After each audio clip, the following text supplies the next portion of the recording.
everybody, it's Romania Black, and last year I finished Death Note around Christmas and decided after the anime that I wanted to watch several things, but I mainly wanted to read the manga because I had several people tell me that the manga was really good, there were some things changed or left out of the manga, and that I needed to read the short stories that were like encapsulated in an anthology afterwards, as well as volume 13 or the How to Read guide. So I've spent the last month, thanks to fellow patrons who got me this wonderful box set. Thank you all. You guys supported me and enabled me to get this box set from a distributor. It's very nice. It has all 12 volumes inside. It's empty now because I have the volumes sitting next to me to go through it. But they all helped to sponsor this. So thank you very much for Patreon and fellow patrons, including Edgar, who is our philanthropy tier patron, who has donated extra this month to help me continue doing what I like to do. So thank you, Edgar. Thank you, patrons. I really, really appreciate it.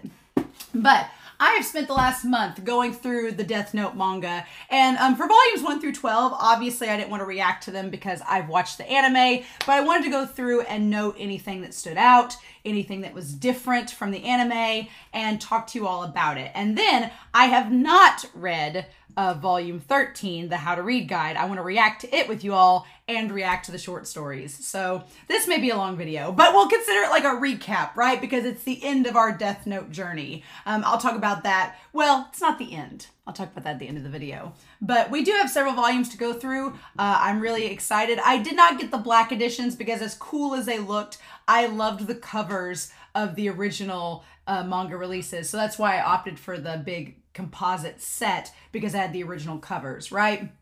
I just thought they looked more colorful and more cool. So before we dive in though to this manga review, I do have a couple notes from this. And that is basically Herbatzimbrium, and then Dan Simmons and Michael Storch, all commented about L's monster speech that apparently is in the Death Note Relight 2 movie, L's Successors. And apparently it's like a recap movie, but there's a few extra scenes, including that one. I reacted to the funeral scene with episode 37. So I did go back and listen to the monster scene. Man, only the English dub is what I could find on YouTube for it. But man, L, hearing his voice again, even in the English dub, it felt so good. I was like, but if you are not familiar with the monster speech, Michael Storch managed to transcribe it and said, there are many types of monsters in this world.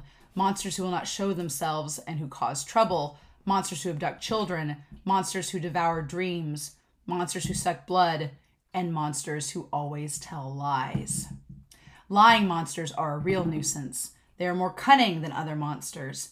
They pose as humans, even though they do not understand the human heart. They eat, even though they've never experienced hunger. They study, even though they have no interest in academics. They seek friendship, even though they do not know how to love. If I were to encounter such a monster, I'd likely be eaten by it, because in truth, I am that monster. I love that. I love that speech so much. And when you watch the actual footage in the scene, it goes to a different version of L that you see kind of in the corner there. You see the L that poses, you see L posing as humans, even though they don't understand the human heart. You see that monster there. You see the one that doesn't understand hunger being Mellow, and you see the one that studies, even though they don't have any interest in academics, and it being Near. And I thought that was really interesting, right? And then I wondered if Light would fit the last one. They seek friendship even though they don't know how to love. I thought that one fit Light really good if you were going to complete the lying monsters. So I thought that was really interesting. It's great. It's really like, what a disturbing thing to tell a bunch of little kids. But Roger's just like, it's Whammy house. We don't play around at Whammy's house. So I thought that was really interesting. I liked that. But we need to talk about the manga, right? So we're just going to dive in. I've got my notes pulled up here for each volume. Some volumes have more notes than others. There's definitely more notes towards the latter half of the manga volumes because honestly, volumes 1 through 7, the first half of the Death Note anime is pretty well adapted. It's pretty adapted true to form. There's not a whole lot of difference. Once you get into the Mellow and Near stuff, there's stuff left out that I really wish they'd included because it makes things make a whole lot more sense. And I'm like, But we'll talk about it, right? This is likely going to have a table of contents in this video. And so you can kind of see below like where each volume is going to be talked about and how we go through it. So let's just start with the basics. I'm going to pull this back so I can reinsert it when I'm done. We're just going to go ahead and talk about Volume 1. Volume 1, I love it. I love Light with the scythe and Ryuk. So basically, I love that in the illustrations, and I may show you all some as we go through, but from the very get-go, the illustrations in the manga are absolutely gorgeous. The mangaka artist, Takashi Obata, what an artist, like absolutely gorgeous to look at. Some of the spreads, some of the expressions, some of the things in this manga are just absolutely jaw-dropping to look at. But right from the get-go, what I like in this volume is you kind of see the darkness and light emphasized from the very first encounter with Ryuk. Like, from the get-go, he kind of like chuckles and he's like, oh yeah, Shinigami. And I'm like, red flag. But he also shows off his names that he's wrote in the Death Note to Ryuk. The scene is a little bit out of order from the first episode. We see right from the get-go that he's written all these names in the Death Note. We don't build up to it like we do in the anime episode. And Light says that all of this was primarily driven because, quote-unquote, he was bored too. Imagine what boredom can do, right? But what I like about this is after his first kill, there's a really great page where we see Light next to his shadow. It's really, really good. I'm going to try to find it for you all. That after that first kill that he does there. Yeah, I like it. You see kind of him next to his shadow in that scene. It's really, really well done to show like the difference between Kira and Light and how they're the same person. It's very nice visual symbolism there. And he questions whether the guy, he says that the guy that held the kids hostage, he says, he was actually doing a service killing him. But the man on the bike, did he really deserve the death penalty? Was it worth it? And then he kind of doubles down. And I love the shadow on Light's face there where he's like, no. He's like, the world's a rotten mess and needs to be cleaned up. And I love how the word bubble for him kind of gets like really like grisly and everything. It's really great. I like it. Later we see him. I like later on we see him like, do I have the guts? He's like a little light burrito. It's the light burrito image is actually hilarious. I wish we'd had more of that in the anime. I don't know if we did or not. It's kind of cute despite the context of it. But then we get, later on, Light, once he starts using the Death Note, and it kind of gets over that whole phase of being guilty or remorseful pretty darn quick. And in the actual manga, he says that people will start to realize the error of their ways, and he'll make this world inhabited by people he decides are good. So, yeah, that point, a lot of people defend Light and being like, oh, he's just trying to do good for the world. I'm like, yeah, but even in that very first chapter, he's like, this world's going to be filled with people that I decide are good. I'm like, do you have that right to decide, Light? That seems like you're overstepping your boundaries just a wee bit. That's a little bit different justice than we'd see most protagonists that are trying to make the world a better place go about. But yeah, Ryuk says the classic line that, Light, you're going to be the only one left with a bad personality. And what foreshadowing, right? From the very first chapter, we have the foreshadowing of how bad Light's personality is going to get by the time we get to the contents of episode 37. It's really, really well done foreshadowing. I like it. But man, Light's face when he talks to Ryuk about how the great thing about the Death Note is that he's going to make the world know he's there and nobody will commit crimes anymore. The world will start to be a better place. He looks so innocent in the manga, and you're kind of just, it's off-putting because you're like, you're saying some really crazy stuff, Light, but you look so innocent while doing it. It's pretty terrifying. And then we do find L, in the very first couple of chapters, we do see L. And what I like about it is the very first time we see him, we'll get a picture of him. If we've got him he looks it's almost like the mangaka wasn't sure how to draw him. They weren't sure how to go about because he looks kind of like Bishonen a little bit, L does. Just a wee bit in that first look. He's very mysterious and handsome. And then we see him, he looks like a moth frog. So I feel like the mangaka was still playing around with how they wanted L to look. But there are some cutout scenes in Volume 1. There's a scene where Light is shown walking with some friends, and the friends are talking about how Kira's cool, and Light's just like, like just laughing about it, creepily. And then the moment that Lindell Taylor calls Light's actions evil, that's when he enters his first murder mode phase. And it's great. But what's interesting in the rest of this volume is in Volume 1, Light, throughout his conversations with Ryuk, he separates himself from Kira. He refers to Kira in the third person, which is rather interesting because by the time we get to volume 12, Light has admitted that he is Kira. So it's almost like Light is not totally comfortable with what he's doing in the first volume, and he doesn't want to admit that he is Kira himself. He's separating Kira. And there's several panels where Ryuka's just kind of looking at him like, what are you doing this for, Light? You do realize that you are Kira, correct? It's fascinating. But there is a moment where Seiyu enters Light's room and finds like a dirty magazine. And she's like, why do you have this magazine, Light? And Light says he's only reading the articles of Kira and Elle, and that's the only reason he has it. And it's like, okay. It's like, sure thing. But the really creepy aspect about this is that Light, you know, when we first see him meet his father in the anime, it's kind of like a creepy moment. No, they adapt it pretty well because it's very creepy in the manga. It makes Light look like a serial killer right from the start. And then, man, Light's words in volume 1, this may surprise you, Ryuk, but I'm pretty popular with the ladies. Again, foreshadowing of all the women that he takes under his affect. And what do we do, right? What do we do with you, Light? So that's volume 1. Volume 2, I have the least notes about. I do love the cover of volume 2. I like that we have Light in volume 1 is in black. Elle is in white in volume 2. I have very few notes about this one because it is adapted pretty much perfectly with the anime. Elle appears in this volume. His style seems to be a work in progress. The mangaka appears to still, chapter by chapter, seem to be kind of like tweaking the details of how he wants Elle to look, because he does look a little bit different in this volume than he ends up in the anime and the subsequent volumes. So it's almost like the mangaka is still figuring out exactly what he wants to do with Elle.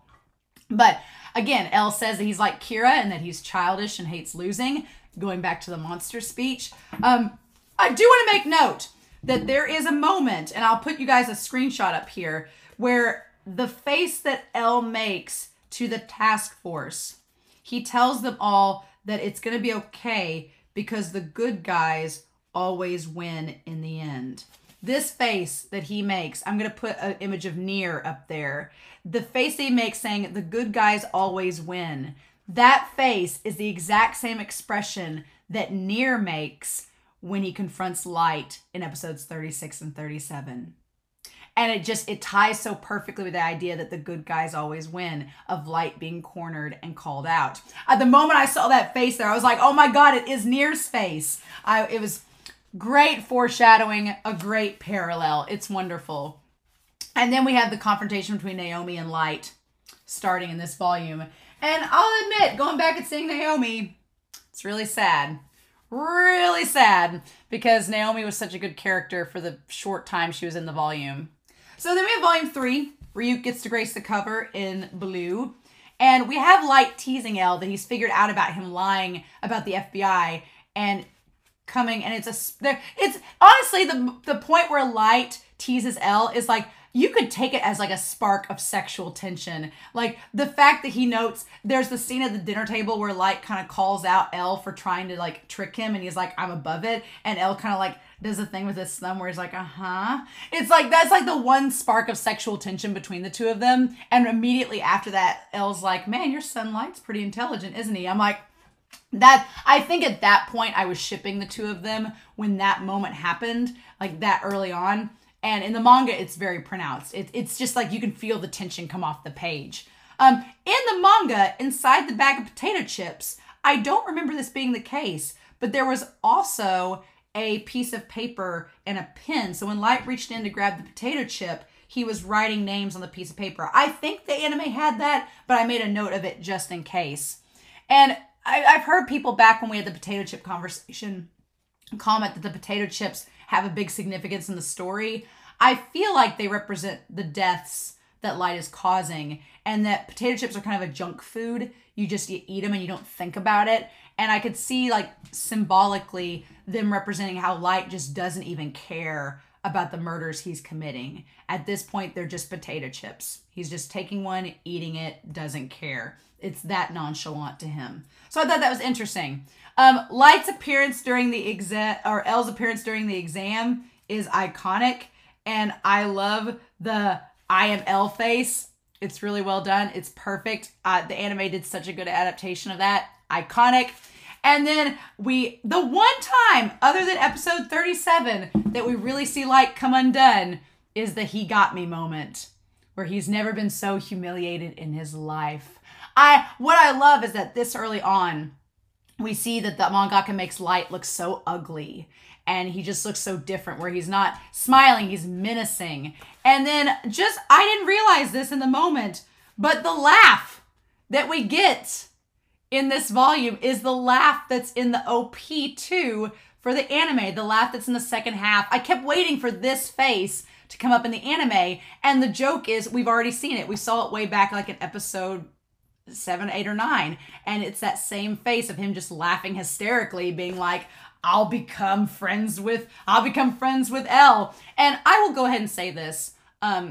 This moment where Light crosses his legs in the least heterosexual fashion and says he'll pretend to be Elle's friend to lure him into a false sense of security and kill him. Yeah, you know. One thing that is kind of interesting about this, we have the iconic tennis match in volume 3, and then we have Soichiro having his heart attack. What's interesting is in the manga, Soichiro's wife, Sachiko, she's in the room in the hospital with them, which in hindsight, I'm like, yeah, why would Sachiko not be there with Soichiro? She's his wife. She cares about him. Why wouldn't she be there when he has his heart attack? I guess the anime didn't want to animate her leaving or waste the time doing it, but she is there in the manga, and then Soichiro's like, I need to talk to my son and Elle, and she steps out of the room. So it is good to note that she was there during that whole incident. And she ends up being there later on when we meet Misa, right? So we have Elle. There is a scene that's left out of this volume that I think is really interesting. And Elle asks Soichiro and Light who he thinks Kira is. Like, if they had to describe Kira, who would he be? And Light says that he would view Kira as an affluent child, which is interesting, right? He says that it could be anybody from 5th grade to a high school student. He says any younger and they'd be too scared to use the Death Note or would use it too basically. Any older, and he says that they'd probably use it for personal gain. And he also says that, Light says that Kira has some kind of purity to him, which Elle instantly denies. But he says the rest of the profile that Light creates is essentially what he thought about Kira himself. And so then he kind of gets under Light's goat, where he like gets onto him and he says, you know, really honestly, the person that matches that profile the most is your sister Seiyu. And like, I love Light's expression where he's just like, quit playing games with me. And that's when Soichiro interrupts and says, you know, I've been thinking more and more about this, but the real evil is the power to kill people. And again, 3 volumes in, and Soichiro's getting to the heart of the matter that Nier gets to in the last volume, where he's like, it doesn't matter what you're doing this for. At the end of the day, the power to kill people is evil. And that's what you're doing. And it's like, it's a great moment that the mangaka is trying to be like, see, these have been here all along. These messages have been here. Just saying, you know. But that is volume 3. Now, volume 4, there is the next 3 volumes, there's not a lot of added content. Volume 4, which is where we meet Misa. I love this volume. I love her style. She looks like a dang Digimon. Light and Elle's panels together instantly register Light's annoyance at how good Elle is. But, man, Light instantly has disgust towards Misa even before he meets her. It could not be more obvious how much he doesn't like Misa. And honestly, if anybody ships Light and Misa, I'm like, have you read the manga? Have you watched the anime? There is no love lost between these 2 characters. It is the most one-sided romance, maybe in anime, because Misa loves Light unconditionally and Light could not care less. He hates her. So Light considers Misa crazy when he meets her, but realizes that she's dangerous and will do anything for him, and thus he decides he can use her and he will keep her around just for that reason. And so, even from the get-go, we established in Volume 4 that Light was planning to not only use Misa to kill Elle, but the whole task force. He goes through and he's like, well, I'll kill Elle, then I'll kill the task force, and then I'll kill Misa. And I'm like, does that task force include your dad? Seems like it would. So it's fascinating how early on Light was planning to just murder everybody so he could become a god, right? Misa, there is one scene though. I say that there's no way to ship them together, and really there's not, but there is one scene that I think is the most fascinating, maybe in the whole manga. And it's this scene where Misa is explaining something to Light, and she doodles pictures of him, right? Showing things. And there's a little couple panels up here where Light is watching her, and he says, you're pretty good at explaining things. And if you look there, like his face, he kind of like gives her a look and sort of backs away. And she kind of blushes about it and is like, oh. And then Light instantly regresses into his mind and says, he almost seems interested in her for a brief second. And then he says, quote, "I can't develop feelings. That's how most idiots screw up." And that is a huge red flag of how L goes down, because he develops feelings and screws up. And then L finally tells Light that he's the first, and immediately afterwards, he tells Light he's the first friend he ever had, and Light looks genuinely surprised by this. So yeah, the idea in volume 4 that these emotions start to develop between Light and L, and then Light has to regress because he doesn't want to develop any feelings towards Misa. It's very, very interesting. But that whole line, that one brief moment, it's like the best moment Light has, the most human moment he has in almost all the manga, is him like almost developing kind of an interest in Misa and then immediately being like, nope, not gonna do it. It's like, so yeah, we have volume 5. Volume 5 starts the Boy Scout arc. I don't have much to comment on volume 5. I'm amazed that we get there this soon. But it is the Boy Scout arc. Light looks distinctly different when he's not influenced by the Death Note. It's really sad seeing Light encouraging L. Like, him encouraging L is so sad, especially when you know, like, it ends up bringing about L's own demise. We see Witty and Iber appear. And the Matsuda, I will say this about the Matsuda episode. In the anime, the Matsuda episode is probably one of my least favorite episodes because it seems kind of hokey. But somehow, in the manga, if you get a chance to read volume 5, the Matsuda episode, it works fine in the manga. And I don't know what's lost in translation, but when I read the chapters, I was like, oh, this seems fine. This doesn't seem hokey. It seems better. And I don't know if maybe the manga spent less times in certain places and more in others, and the anime adaptation, I need to go back and watch the episode and like look at it side by side with this to be sure. But somehow the Matsuda stuff, it works better. And maybe because we spend more time with Light, like going in his head about trying to figure out how he can't be Kira. Maybe that's the case. I don't know. It just seems to work better. It works better in the manga than it does in the anime. And I can't really explain why, but I was pretty impressed by that. I was like, okay, cool. But that's volume 5. That's all I got for it. It's a pretty straightforward volume. It's adapted pretty well in the anime. Volume 6 is kind of the same way. There is a moment in volume 6 where L notes how Misa is the perfect woman for Light. And the funny thing about that, in the moment, I was kind of like, oh, ha, ha, ha. It's because Misa loves him unconditionally. But the thing about it is yeah, Light kind of screwed the pooch because Misa was perfect for him. She did whatever he asked her to without question. And even when he's a total dick to her later on, she still loves him and still follows him. And he chooses to take advantage of that and cast her aside for Mikami. And the funny thing is that Mikami, throughout his loyalty, ends up screwing Light over. And so it's so interesting that L notes that at this point in the story, and then later on we find out that, yeah, she was perfect for Light, and he just kind of tossed her aside. There is a moment where Misa kisses L, and he says that he could fall for her, and I think that's just like a joke, but Light in that moment looks really incredulous, just like, what do you mean? Like, Light looks very incredulous that L would say such a thing, and then Misa, she kind of friend zones L, and it's like, let's just be friends instead, and L says, I gained another friend. Such irony that the 2 friends he gains are the ones that kill him. What do we do, Death Note? What do we do? So around this time, we get to volume 7. From here on, the manga has a lot of differences, especially once Elle dies. It takes a decisive turn, right? So we have volume 7, which is one of my favorite volumes. I like this volume a lot. It's very sad. This is the volume Elle dies, so he gets to grace the cover. Very, very sad indeed.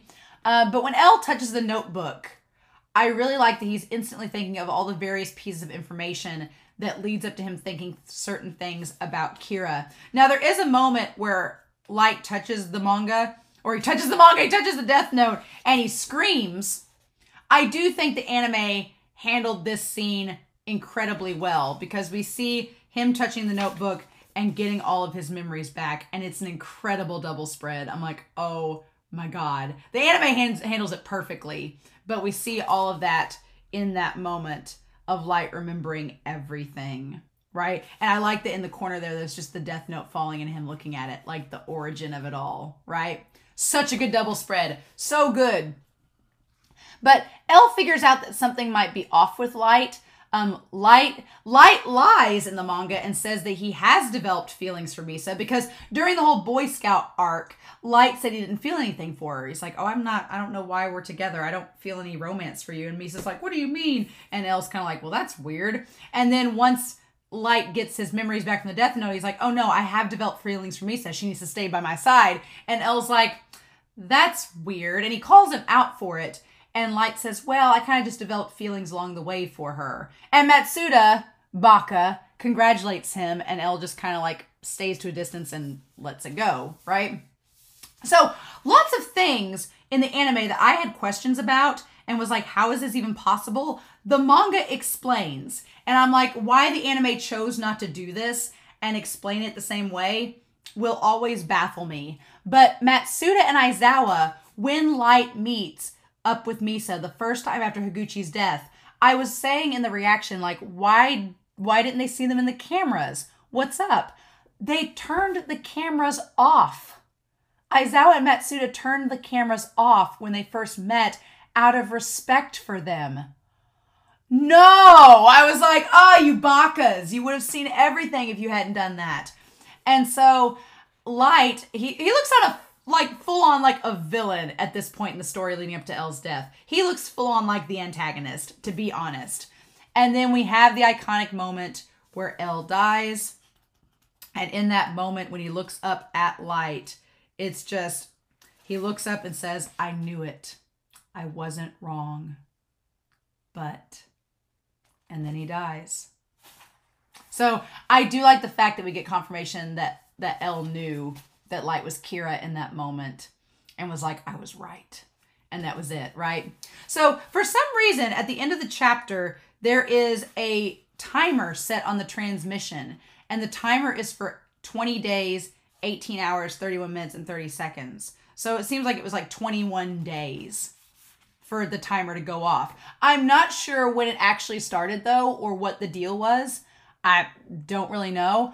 We go to the Whammy house, and we see like some of the children playing. We see Mello here in the corner, and then we see Near there. And what's interesting is we see Mello kicking a ball at a kid and laughing when he's hurt, which explains some of his personality. And we see Near not wanting to go play outside, choosing to stay with himself, which again, kind of prefaces their character. But Roger, when Roger gets the transmission, he gets the timer first. So he knows there's so many days until he gets the message about Elle, which is kind of fascinating. Almost like he's given time to prepare, just know what to say when that time comes.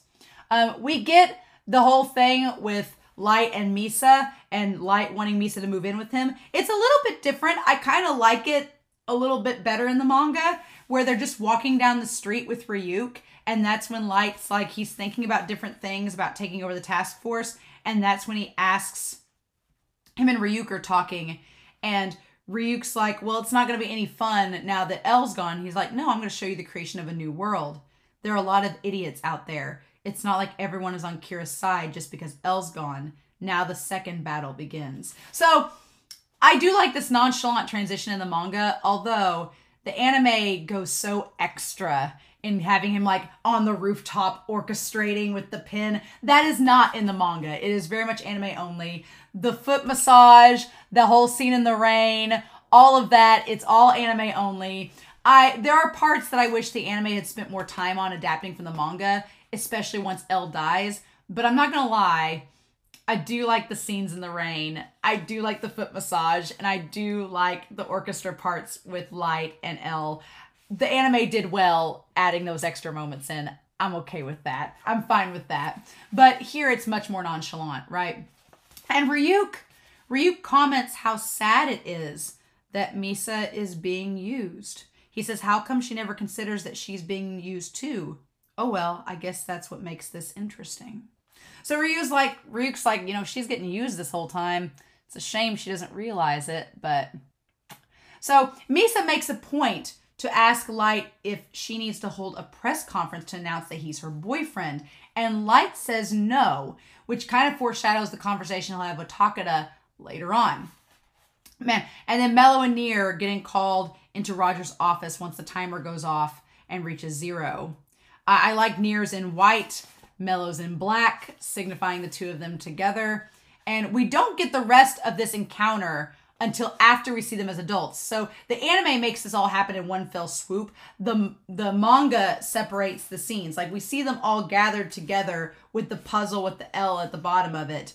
But we don't get to see the actual conversation Roger has with them until after the whole deal with the president of the corporation, all that being taken. Okay. Chapter 60. I'm going to go ahead and say this. At this point, you know, you could argue for Light a wee bit. I could see that. The moment Elle died, I was like, nah, Light needs to go down. It's over. He needs to be defeated. But if you were arguing for Light, I could kind of understand. But the part with Weedy and Iber, can we talk about that for a second? Because Weedy, we get one page that explains what happens to Weedy and Iber. It is slightly different than the anime. Weedy's is not. It says Weedy is killed in a motorcycle accident in Colorado. Her real name is Mary Kinwood in January of 2005. So we know that Light and them, he gets rid of her pretty much right off the bat. Iber, who's Theory Morello, in the manga says he succumbs to liver cancer in April of 2005. Light wrote in the death note that Iber is going to have liver cancer. He inflicted cancer on someone. Why? Why couldn't you just have had him die like instantly? That is like a really harsh, like long-lasting illness. Why would you do that? Because here's the thing, we see him like in the hospital, like he clearly suffered and died. Like why couldn't you have had him die instantly? What the fudge? So I guess he couldn't think of any other reason for him to die, but I'm like, the anime at least makes it like quick. This like made him suffer. No. And I'm sure some people are going to be commenting like, oh, well, it could have instantly been stage 4 or something. Still, the fact that Light wrote down that a character was going to get cancer, that's really scary and really disturbing. And at that point, reading this manga, I was like, oh no, he's not redeemable at this point. Nope, Light's done. It's over. Because we find out he had like a wife and kids. What the fudge? Yeah. So anyway, just like that part of the manga floored me. I was like, why? So if we get 4 years later, Light's 23 years old, a member of the police for the Japanese police force, and we get Mello and Nier's introduction and the flashback to Roger telling them that Elle has died. And I really like in this moment, we see them all introduced. The expression on Mello's face is really good. Like it's all silent. He just says that Elle is dead. And that's it. And we see how emotional Mello gets in this moment. A lot more than we do in the anime. It's a very, very emotional moment. And you can kind of see just how close Mello was. And Mello reveals that he's always been jealous of Nier because he was always number 2, no matter how hard he tried against Nier. And he says that it would be better for Nier to be the successor because he can calmly and unemotionally solve the puzzle. And so it's interesting that it's fun because when we go back to Mello, he almost has like L's eyes, and we get a little bit more clarification on what he means by being on top. In the anime, it said he wanted to be on top. In the manga, it reveals he wants to get Kira's head and be number 1. He wants to beat Nier. So, fun times. Volume 7 is probably one of my favorites. Volume 7 and 12 are probably my favorites out of it, but I really like Volume 7. Such a good volume, even though it has the horrifically sad death of our dude L. So, volume, I like that volumes 8 and 9 are the 2 very contrasting colors. The cold color for Nier and the hot color for Mello. It's like the 2 personalities emphasized, right? And then when we get volume 10, it's like the primary colors, they're together in this version. And so it's really nice to see them all back to back like that. I like choices like that. That's why I wanted to get the set rather than the black editions. So, volume 8, there is a lot that is different in volume 8 from the anime. Because I was like, man, we have 5 volumes left to cover this part of the story. The anime seems to go so quickly through it. I was like, what's the deal?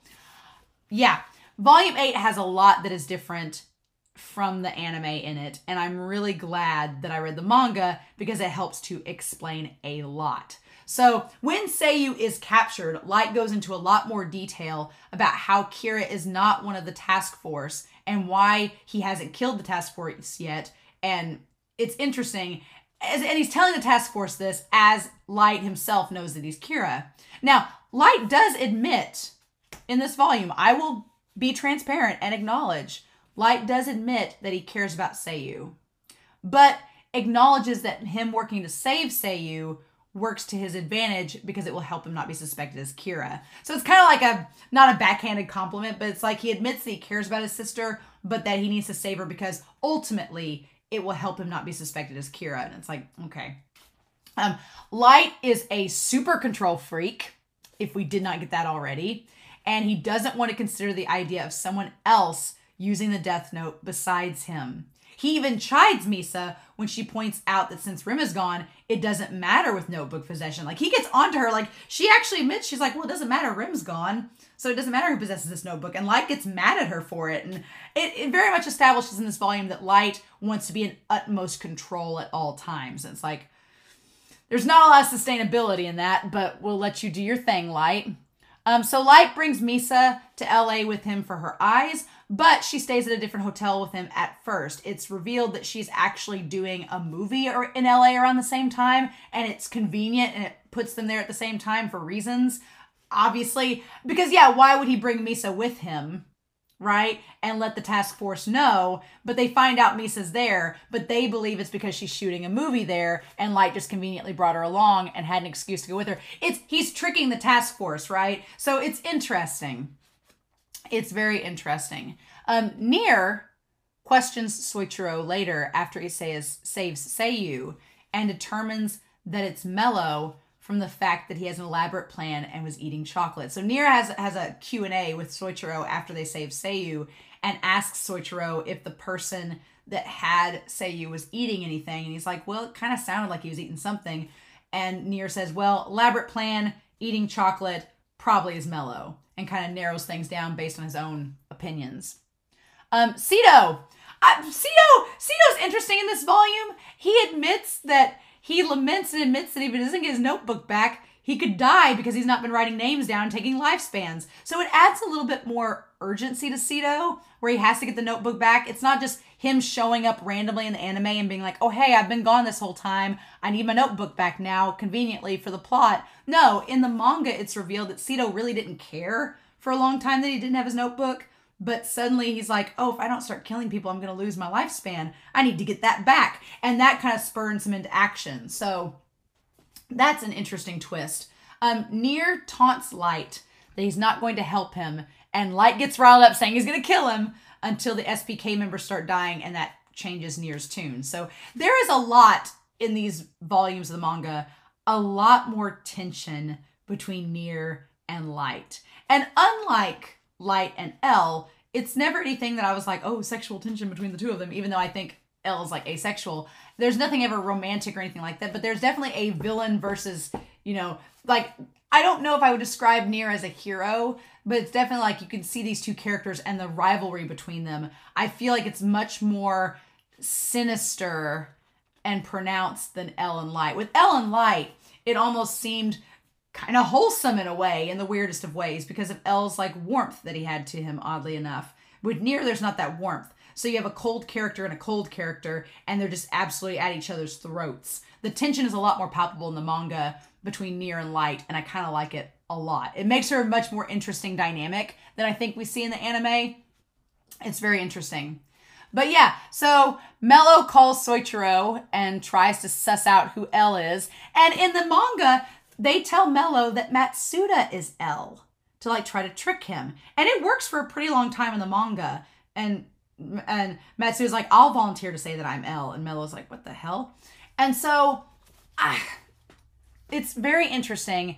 And in the manga, I will have to say one of my favorite parts of Volume 8 is that there's a moment where Soichiro, where he goes home and sees Sachiko, and they're worried about Seiyu. And there's this beautiful, tender moment where they're talking about taking Seiyu out to the countryside, which we see in the anime. And Soichiro thanks his wife, and she's like, why are you thanking me? And he's like, well, honestly, I thought you were going to divorce me after everything that's happened. And she says, no, I'm going to stay with you till the end. It's this really beautiful moment between Soichiro and Sachiko. And I love moments like this. And it makes me hate Light for being responsible for his dad's death all the more. But we'll get to that, right? We'll get to that. Because there's a little bit of interesting development with this concerning Light. So there's actually 2 presidents that are in this story for the U.S. The first president of the U.S. that Light gets a hold of and that Nier gets a hold of is President David Hoop, which is such an American name for a president. Mello and Light both keep in touch with President Hoop. I find it interesting that both Mello and Light keep in touch with him, interestingly enough. And then in the manga, Misa has her black lingerie on, right? In the manga, Misa like greets Light with the lingerie on. She's like, oh, Light, like she greets him there. And Light just completely ignores her. He ignores her because he wants to check on the names of the criminal that she located. And so instead of the scene of them on the couch in the anime, that comes later, but it's slightly different. He like pulls her close and says that her eyes are a gift. He pulls her close and says, your eyes are treasures of the new world. And Ryuk kind of jokes and is like, oh, only her eyes, huh? And then he immediately like tosses her aside to go check out what's going on. Like Light he just like shoves her aside to go research some more.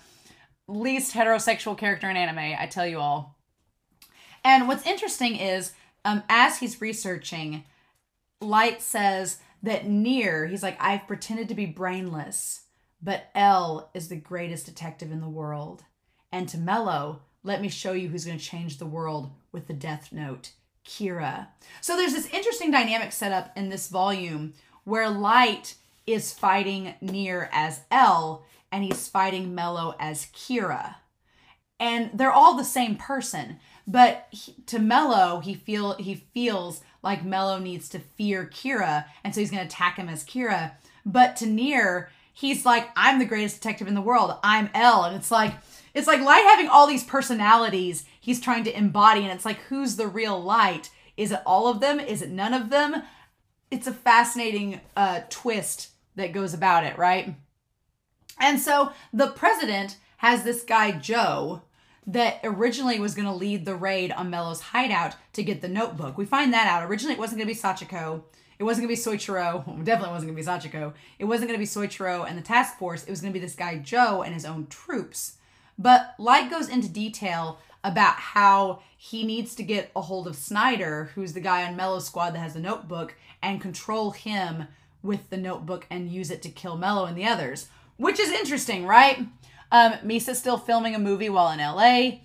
Light does do the couch hug moment with Misa, but it's not like it is. It's not like it is in the anime. He's just kind of looking. He's on the couch and Misa comes up from behind him with fully clothed. And Ryuk comments that he's like, yeah, I love you, Misa. And Ryuk's like, really? It doesn't look like the face of somebody that loves, another. And it doesn't. Yeah, Light does not look like he loves her at all. I'm really glad because the anime almost makes it seem like Light and Misa had a thing. At times, the manga does not try to pretend that's the case. They're like, no, Light hates Misa. He's just goading her into doing what he wants, right? So in the end of the volume, the guy Joe, he moves in with his other soldiers to raid the base, but Sito knocks the helmets off of their head, and Snyder uses the Shinigami eyes to identify them and kill them. And Light genuinely gets angry at Ryuk.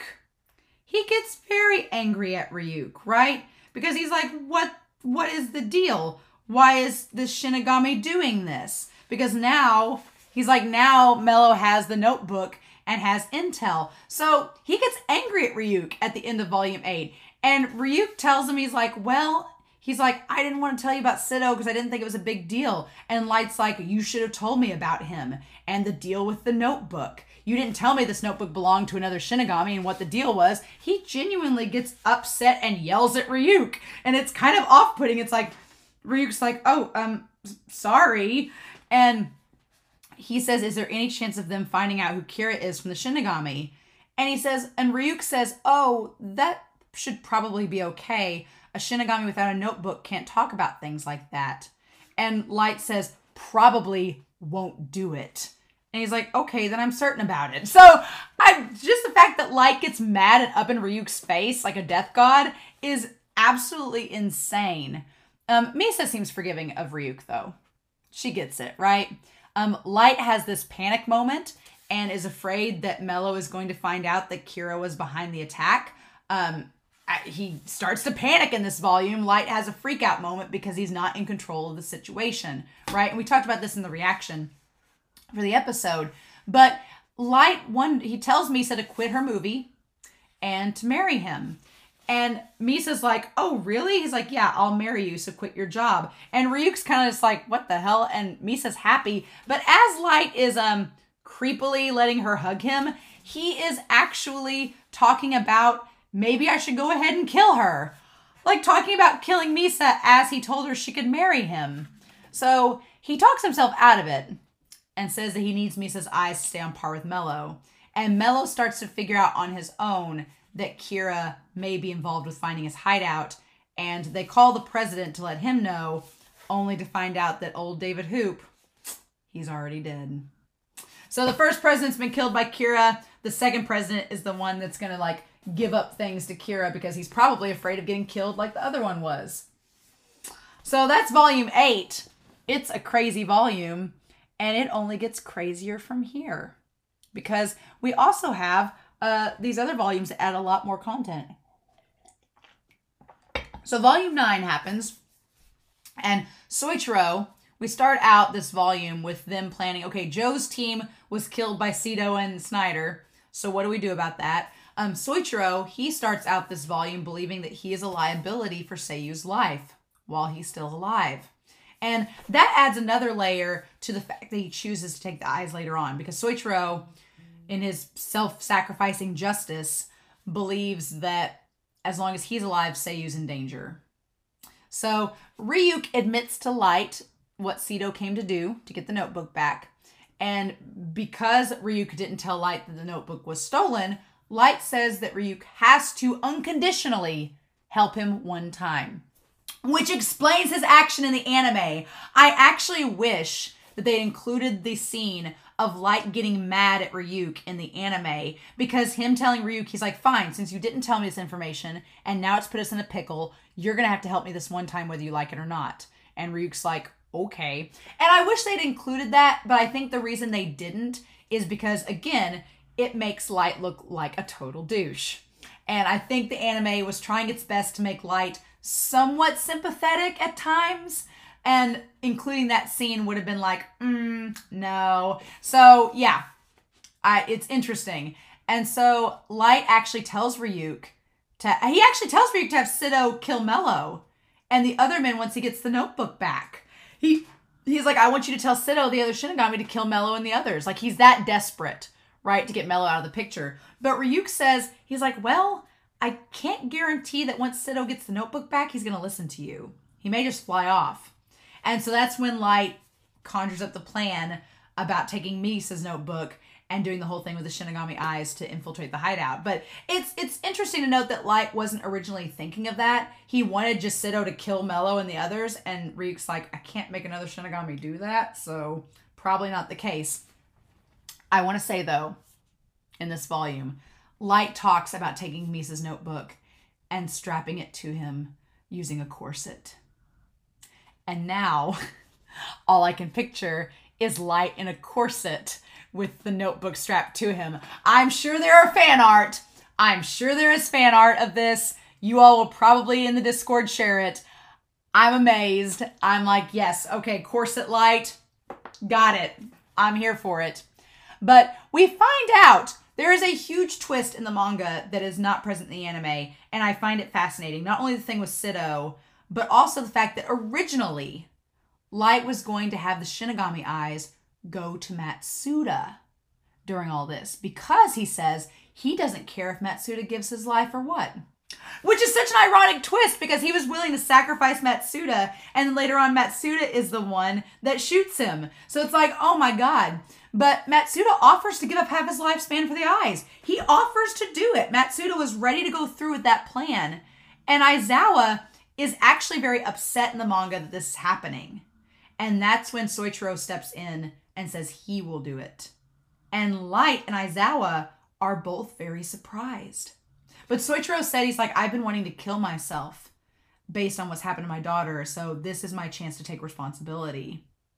And Light, it's almost like Light doesn't understand human compassion or relationships because he doesn't know why Soichiro would feel that way. And he says that he blames the pressure of the case getting to Soichiro and leading him to make that decision to take the eyes. And he asks Soichiro if he would be able to kill someone.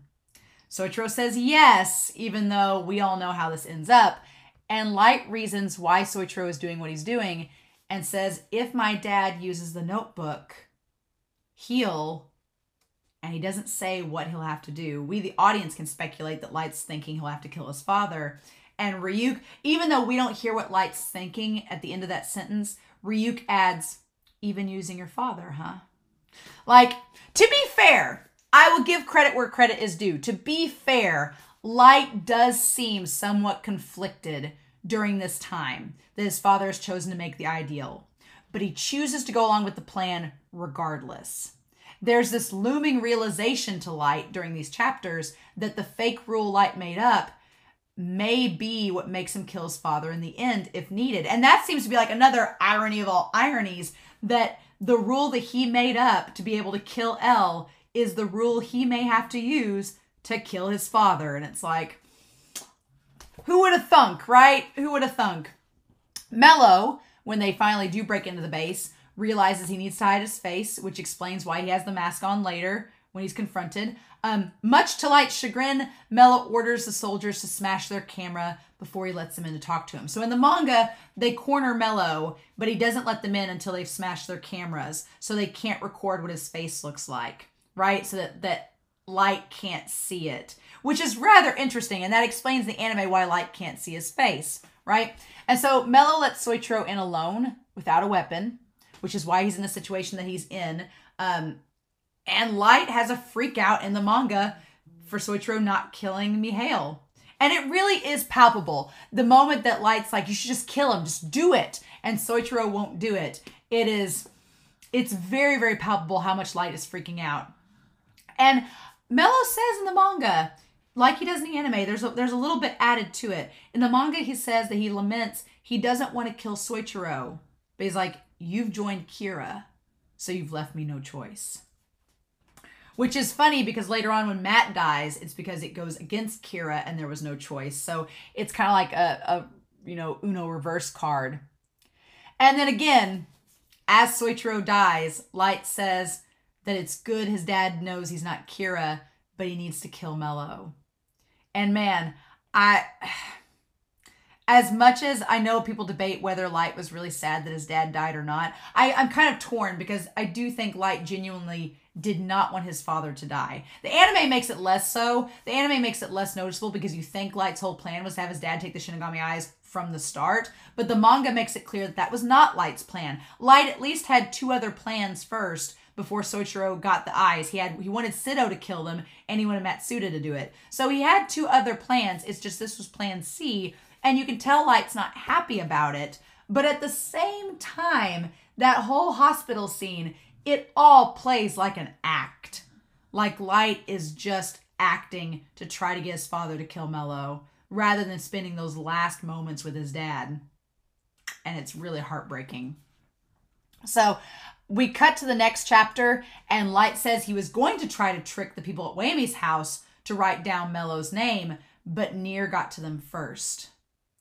And so Light is shown getting nervous about Nier as he's suspecting L, since he's made Mello think that L is Matsuda. He's afraid that Nier's persistence is going to reveal that Matsuda is not L, and it starts to wear on Light a bit.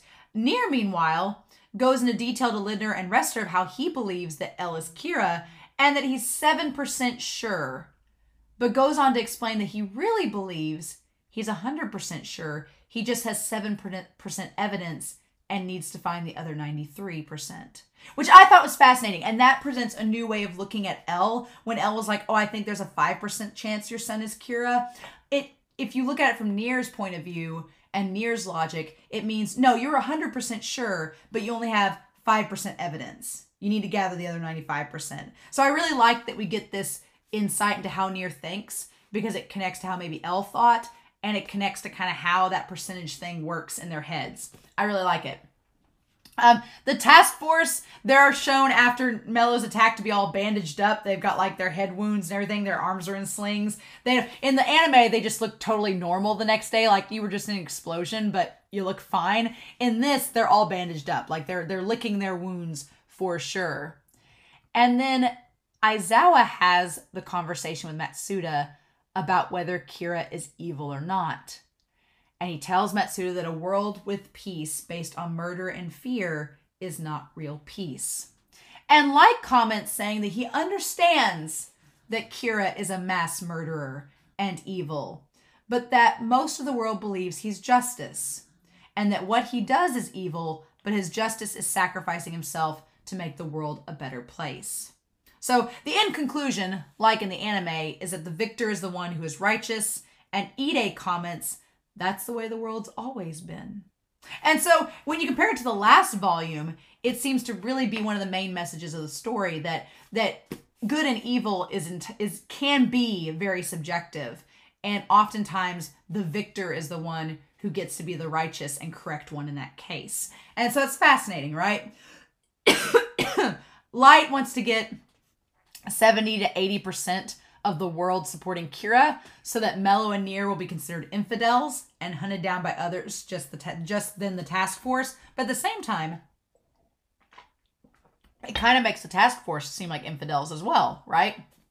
And at that point, Aizawa ponders if it will get to the point where capturing Kira would be a crime, and Ide is like, well then, what would be true justice in that case? So, Nier, at this point in the story, we do have a major difference from the anime, because in the anime, Light kind of corners Nier in where his hideout is, sorry. And so he corners Nier, and it seems like it was because of information that he got from the president. But in this volume, we actually find out that Nier disbands the SPK himself. He says that Mello is alone, but he believes Mello still wants to be number one and stop Kira, so he's more likely to reach out to one of the members of the SPK, and that then they should do what he says. Rester worries that their lives will be at stake, but Nier says that yes, that may be the case, but if they don't want to be involved, they don't have to be. So he gives the SPK members an out, saying, I'm going to disband the group. If y'all don't want me to help catch Kira, this is your time to leave. And Nier says he's going to stay where they're at because he's actually afraid of going outside alone. So we have that. Now, we do find out that Mello had information on everyone except Giovanni, Rester, and Nier. But Nier comments, he's like, he didn't have information on the three of us. Mello did have information about Lindner, but he didn't kill her. suggesting that Mello is most likely to go after Lindner for information. And Near says it's because, one, she'll be the easiest to infiltrate for information, but also Near makes the comment that he's like, well, you know, there's physical differences between you and the rest of us, making the comment that Mello is attracted to Lindner. And I was like, yes, I know a lot of people ship Mello and Matt. I do too. But I also I'm a multi-shipper. I can do this. I also ship Mello with Lindner. And it really becomes apparent that Mello has some kind of thing going on with Lindner in the manga, right? And so Near says he'll use the funds from L that he inherited to start a new organization to track down Kira. Light doesn't like hearing about the disbanding of the SBK and not knowing what Near's next move is. Again, he's a major control freak. And yeah, so Lindner and Mello, they so have a potential thing going with one another. And I'm here for it. As much as I like Matt, Lindner says that she's not on Near or Mello's side. She just wants to stop Kira. But there's an extended shower scene between the two of them. Nothing sexual or anything, but it is hinted at that she's like, well, you could stay with me if you wanted to, you know? But yeah, so it's fascinating. And then, man, Light's ego is really put on display in this volume. When Light has Demigawa start spreading the word of Kira on TV, Aizawa gets mad and says that the public will start going against the Japanese task force. And Ide says it's stupid that the public are following Demigawa. And then we cut to Light, who looks irritated, saying, they're following me. Like, I was like, oh my God! Like, Light gets so agitated that they're thinking that Demigawa is the one being the mouthpiece of Kira, when Light's like, I'm the one that's Kira. And it's like, oh my God! Like, it's great, right? And so the biggest difference in what happens at this point in the story is that Mello acts on his own and calls Mogi and requests him to come to New York. Now, at this point, they're still in LA at this point in the story. In the anime, it's not exactly clear because everybody moves back and forth so quickly. At this point in the manga, they're still in LA, camped out, and Mello asks Mogi to come to New York, where Near is, and he calls Near and says he's going to use Near to interrogate Mogi and give Mello the information that he finds out, because he's basically going to use Near to try to get information to track down Kira. Near says that he can't rule out the possibility that this is Mello's way of killing Near by potentially leading Kira into their hideout, but decides to take the risk. So that's interesting. Near, he contemplates whether or not he should let Mogi come in, because he's like, this could be Near's way of killing me by luring this, you know, potential person that has Kira's eye powers into our hideout. But he decides to trust Mello and let him in. So Mogi gets his way into there. Mogi's taken by Near, and it leads to Light learning where their hideout is and sending Demigawa there and Misa to try to lure them out. Originally, it was Mello, but then Near. Originally, they were trying to track down Mello and kill him, but the moment Mogi goes into Near's hideout, Light switches gears and he's like, okay, we'll kill Near first and then go after Mello. So it explains why in the anime they knew where Near's hideout was. It wasn't the president gave the information, it was that Mogi was tracked and they were able to locate him that way. Makes much more sense, right? The brilliant thing about this moment is that Near tests to make sure that Mogi isn't L, because he calls Light just before Mogi goes to see him. Light thinks that Mogi was going to see Mello, not Near, and he tests to make sure that it's Light talking to him, therefore L, and not the person visiting him. So it's a great move, right? And Light is sure that Mogi won't talk and betray the group, and Near laments that Light lies through his teeth. So, a lot of changes in Volume 9.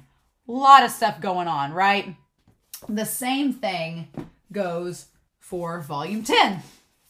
Volume 10.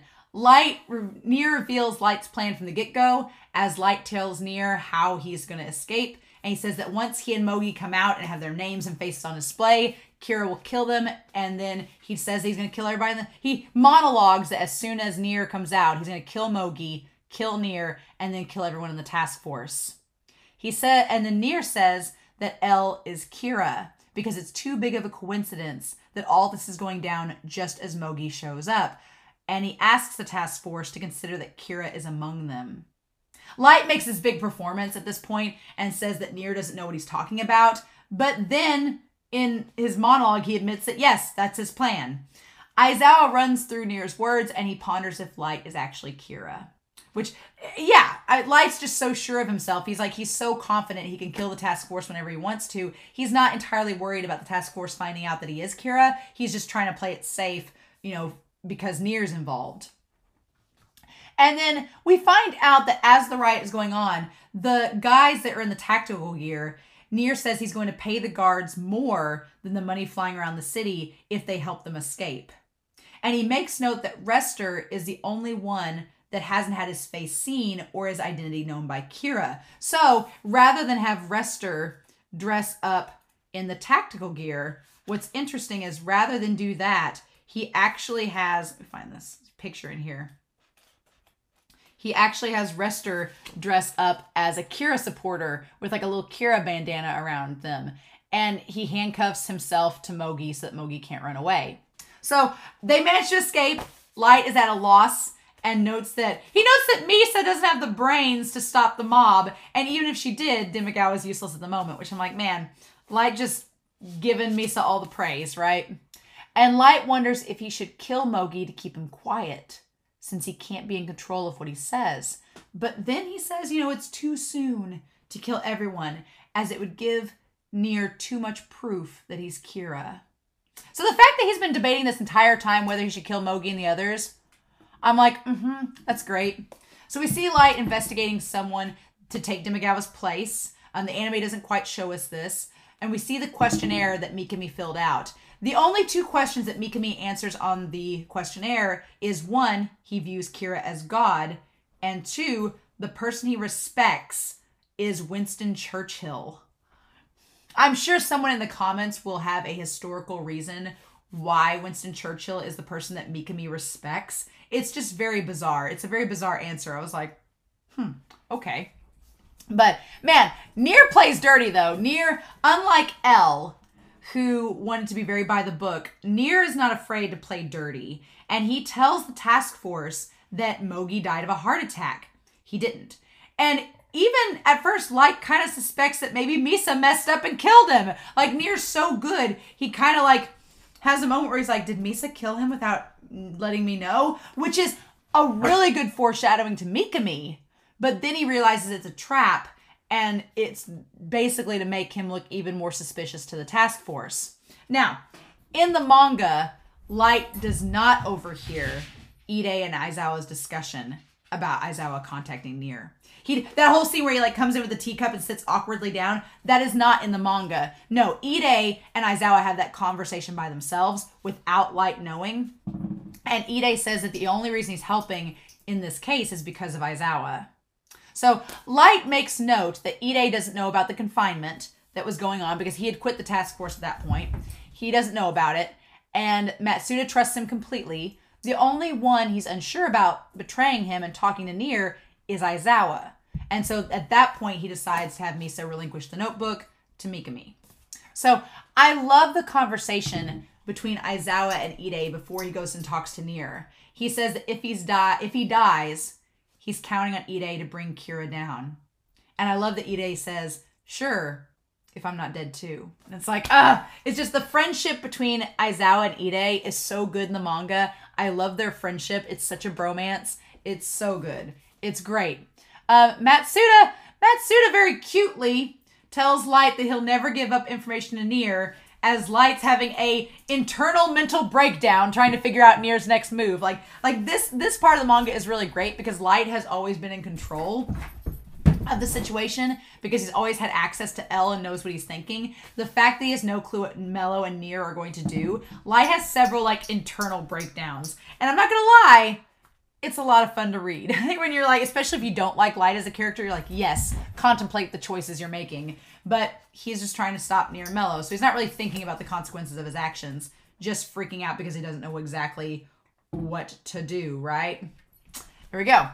So Nier tells Aizawa that L was the idol of everyone in Whammy House, and they all longed to be like him, including Nier and Mello. So finding Kira is a form of revenge and justice for them.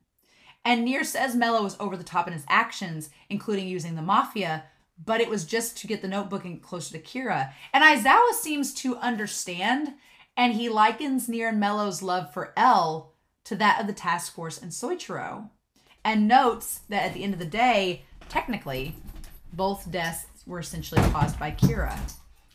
So that kind of leans him to work with Nier, right? That revelation that he has.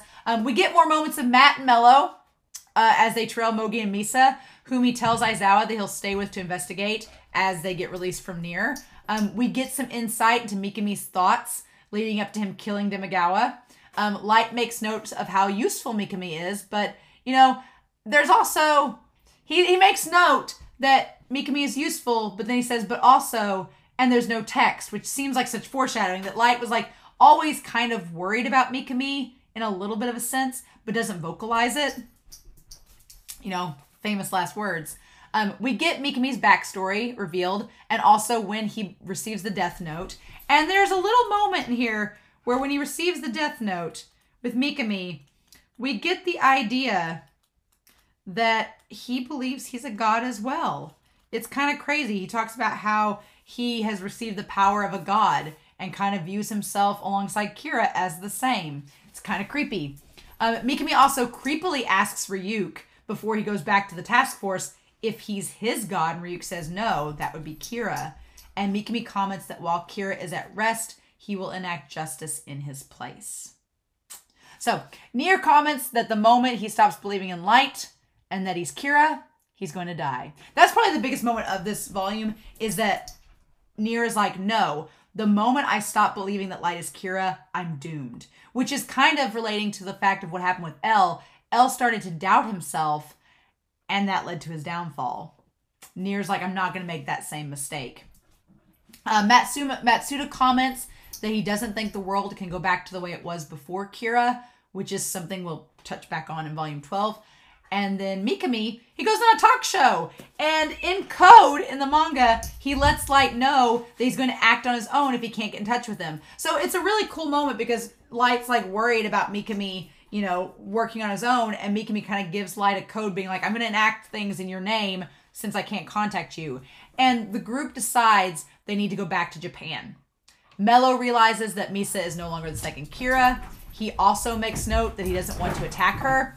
Possibly because she's a woman. Mello is surprisingly chivalrous towards women in the manga, which I like that about his character that's established. But he decides he doesn't want to focus on Misa anymore, and he's getting distracted by Misa. He needs to focus on Kira instead.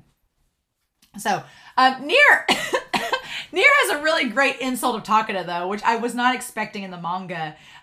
He calls Takeda a wannabe queen and says while she's book smart, she's downright stupid. And I was like, oh my God. Like, Nier, I talked about in the anime how Light and Mello were kind of similar because they're kind of, they can get, you know, they want to be in control and everything. But honestly, reading the manga, Nier and Light have quite a bit in common. They're cold and emotionless. They don't really see the purpose of women. They're very similar in that vein. So that moment where he called Takeda stupid, I was like, that seems like a Light move. Interesting. And then Light literally says, as he's like reeling Takeda in, he says, quote unquote, women, they're so easy. And I'm like, oh my God. It's just, again, they are quite similar, oddly enough. Ryuk thinks to himself that Light uses the destiny shtick a lot to lure women in. And he really does. He uses that whole destiny line with Takeda. And Ryuk's like, you kind of use that with Misa. You kind of use it with Naomi. It's kind of like your pickup line with them. Interesting. And then Matt and Mello, meanwhile, decide to go to Japan to tell Mogi and Misa. And Nier decides to go back as well. So everybody around the same time in Volume 10 decides that we need to bring the battle back to Japan and leave the U.S. Light does admit, we get that scene where Mikami and Takeda are talking about killing lazy people. Light does admit that he eventually wants to rid the world of lazy people, but it's too soon for that. And Mikami has Takeda announce that even those with previous offenses will be a target for Kira. And to that, it's funny, Light's like, oh yeah, lazy people, they need to die. But he does make the comment that we shouldn't target people with previous criminal offenses because he says it will incite fear in people and that Kira is only supposed to stop current offenders, which is a rather interesting thing, right? Light thinks that Takeda isn't a threat at this point, but he views Mikami's gaps in ideals as an issue and thinks he needs to get in contact with him before things get out of hand.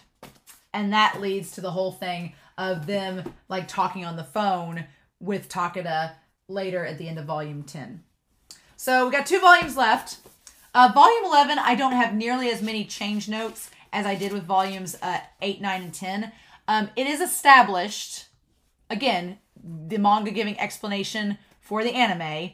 It is established why Light only has a wiretap on him and no camera. And it's because he told the task force that if a camera was discovered by Takeda, who's a Kira worshiper, he could be in danger. Which is a pretty flimsy excuse, but the task force goes along with it. It's like, okay, all right.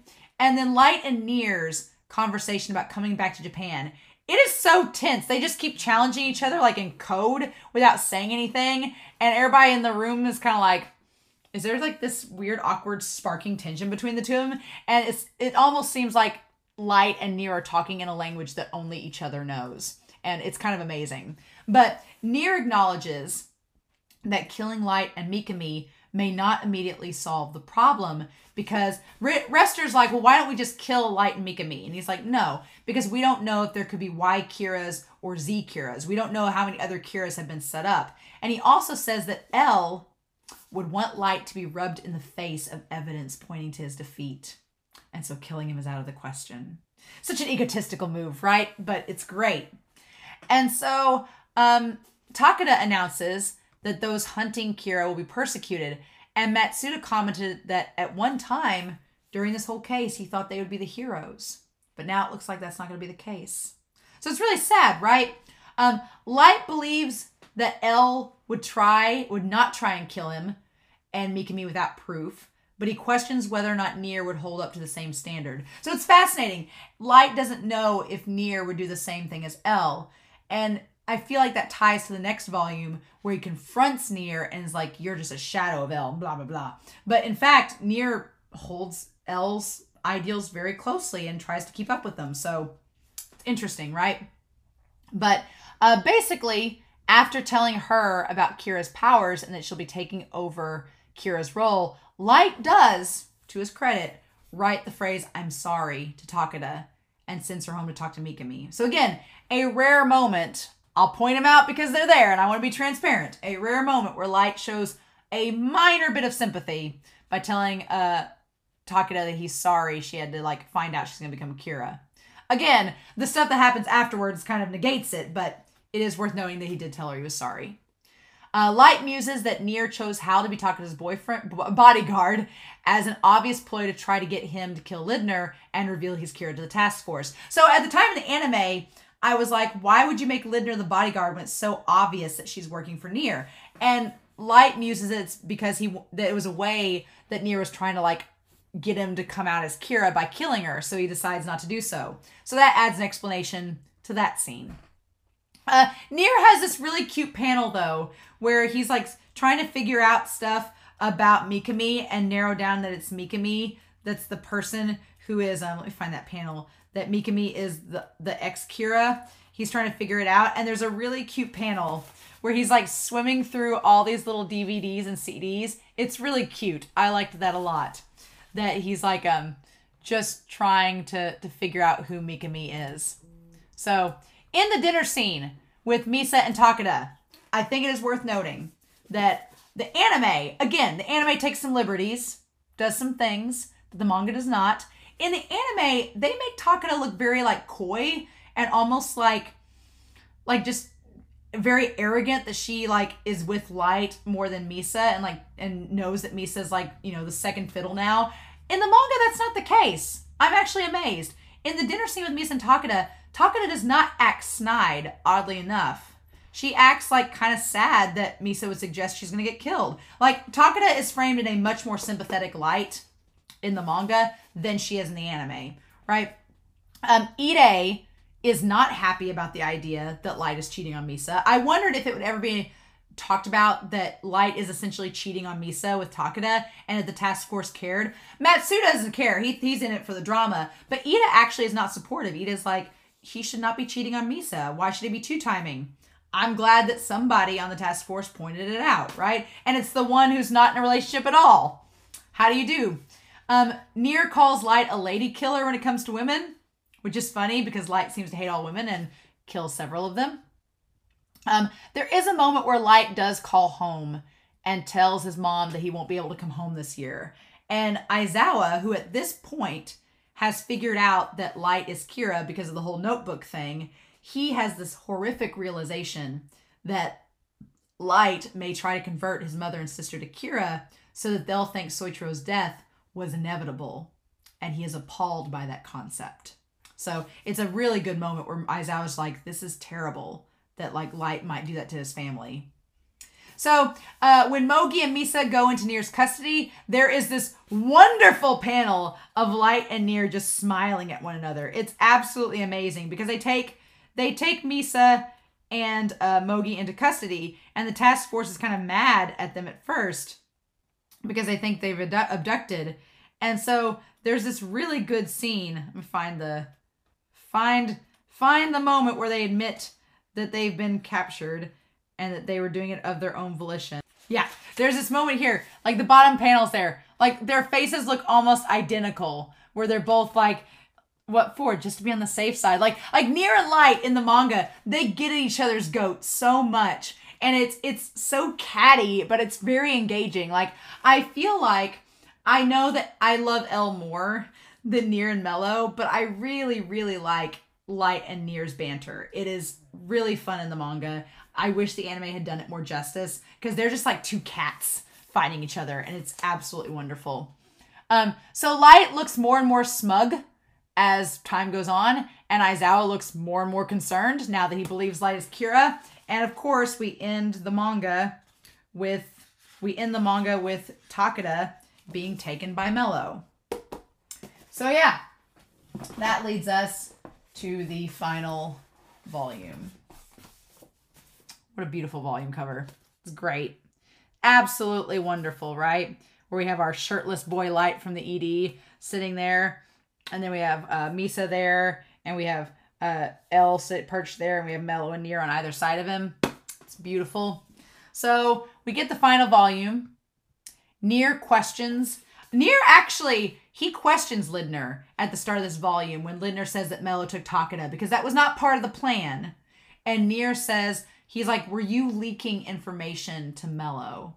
And she admits that she was, but not about Mikami. And Nier's like, you need to track Mello down and make sure he doesn't kill Mikami. Otherwise, their plan will fall apart. And I didn't really think about that. But yeah, if Mello had killed Mikami, the entire plan to convict Light and catch him in the act would have been ruined. So I do fully believe that Mello's actions, because Matsuda will question it in this volume later on, I do believe that Nier did not know Mello was acting on his own because Mello's actions could have potentially ruined the whole thing. Interesting. Ryuk, when we get to the warehouse, one thing I think the anime did do really well is they didn't immediately show us Ryuk. In the manga, Ryuk is instantly there. So I do like what the anime did by not showing him so that when Nier reveals that he could have seen Ryuk the whole time, it's a bigger surprise. I do like that the anime does that. Light chastises Nier, saying that he should have tested the notebook to have proof.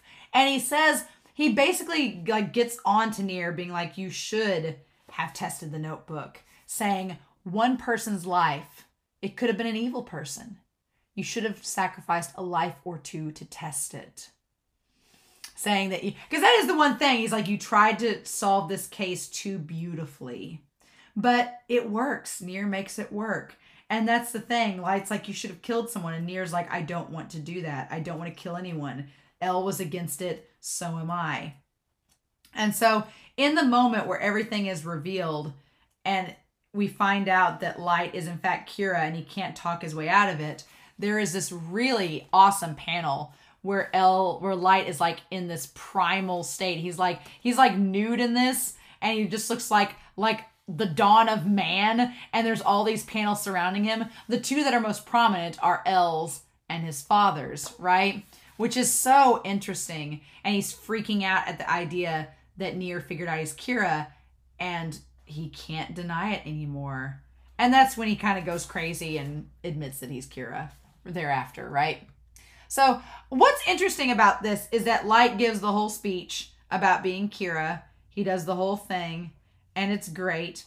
And he has this big giant monologue about why he's the god of the new world and how he had to do this. And then Nier's like, no, you're just a murderer. And so what I like about this is, even though the anime does it really well in being very concise and it fits, what I like is that Nier calls Light out, but he also explains a little bit more. He says, if you had been a normal person and used this notebook once out of curiosity, you would have been surprised at what happened. You would have regretted what you had done and never used it again. And then he says he can understand. This part's interesting. He says he can understand someone using the notebook for personal interests and killing a couple of people and still think that they're normal. But he says what you did, though, he's like, no, he says, I can understand people who use the notebook for their personal interests and killed a couple people thinking they're normal. But you yielded to the power of the notebook and Shinigami and have confused yourself with a god. And Light's just looking at him. You're just a crazy mass murderer. Nothing more and nothing less. And, Light has his angry face. And he says, Nier, you're wrong. I'm an icon of justice now. And Nier says, you may be right. Nobody can tell what is right and what is wrong, and what is righteous and what is evil. Even if there is a God and I had his teachings before me, I would think it through and decide if that was right or wrong myself. I'm no different from you. Right? He admits that he's a monster just like Light. I believe in what I think is right and believe that to be righteous. And then I love this extra speech because it's so good, right? He says, you are no God, and I feel that the whole idea of you setting the path for all people to follow is neither peaceful nor righteous.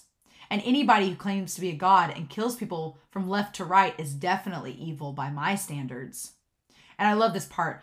But what do the other people here, besides you and me, feel is righteous?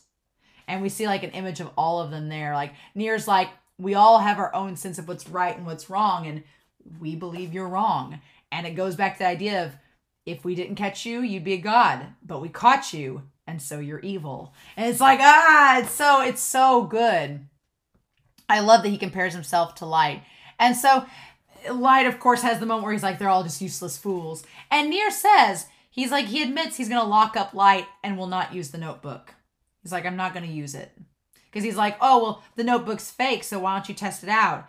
And he's like, I have no plans to kill you.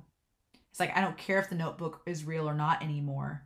From the beginning, my goal was to capture Kira. All I want is for everything to become clear and for Kira to be captured. You're as good as arrested now, and I will confiscate the notebook Mr. Aizawa has. That is enough for now. And I will not announce Kira's arrest or existence of the notebook to the public. I believe everybody here can keep that secret.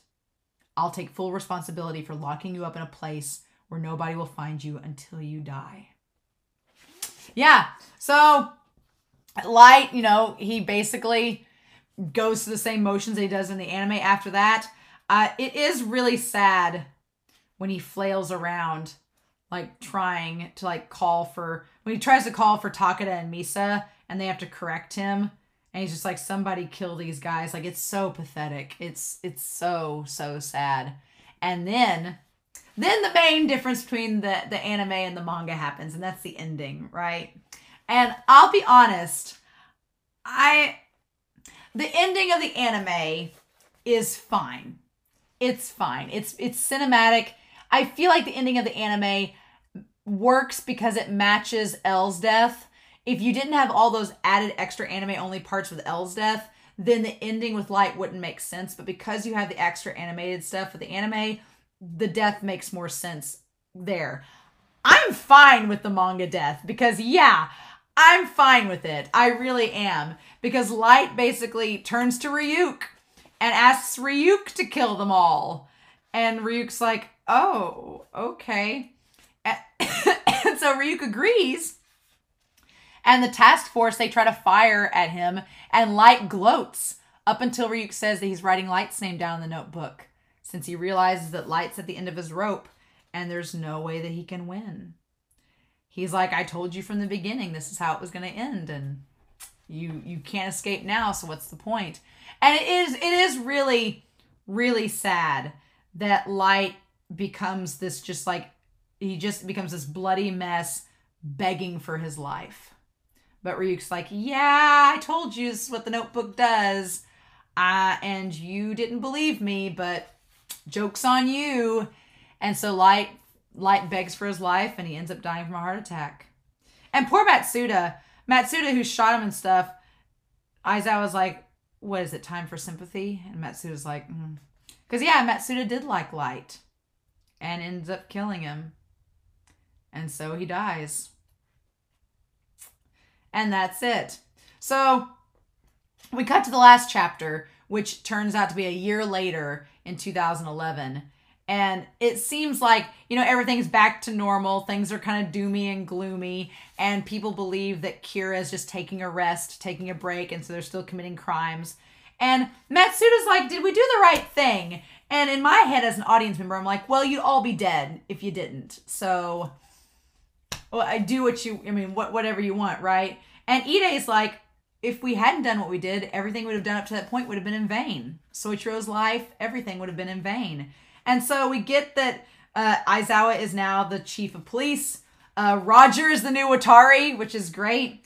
And Nier, who has more toys than he can fathom, is the new L.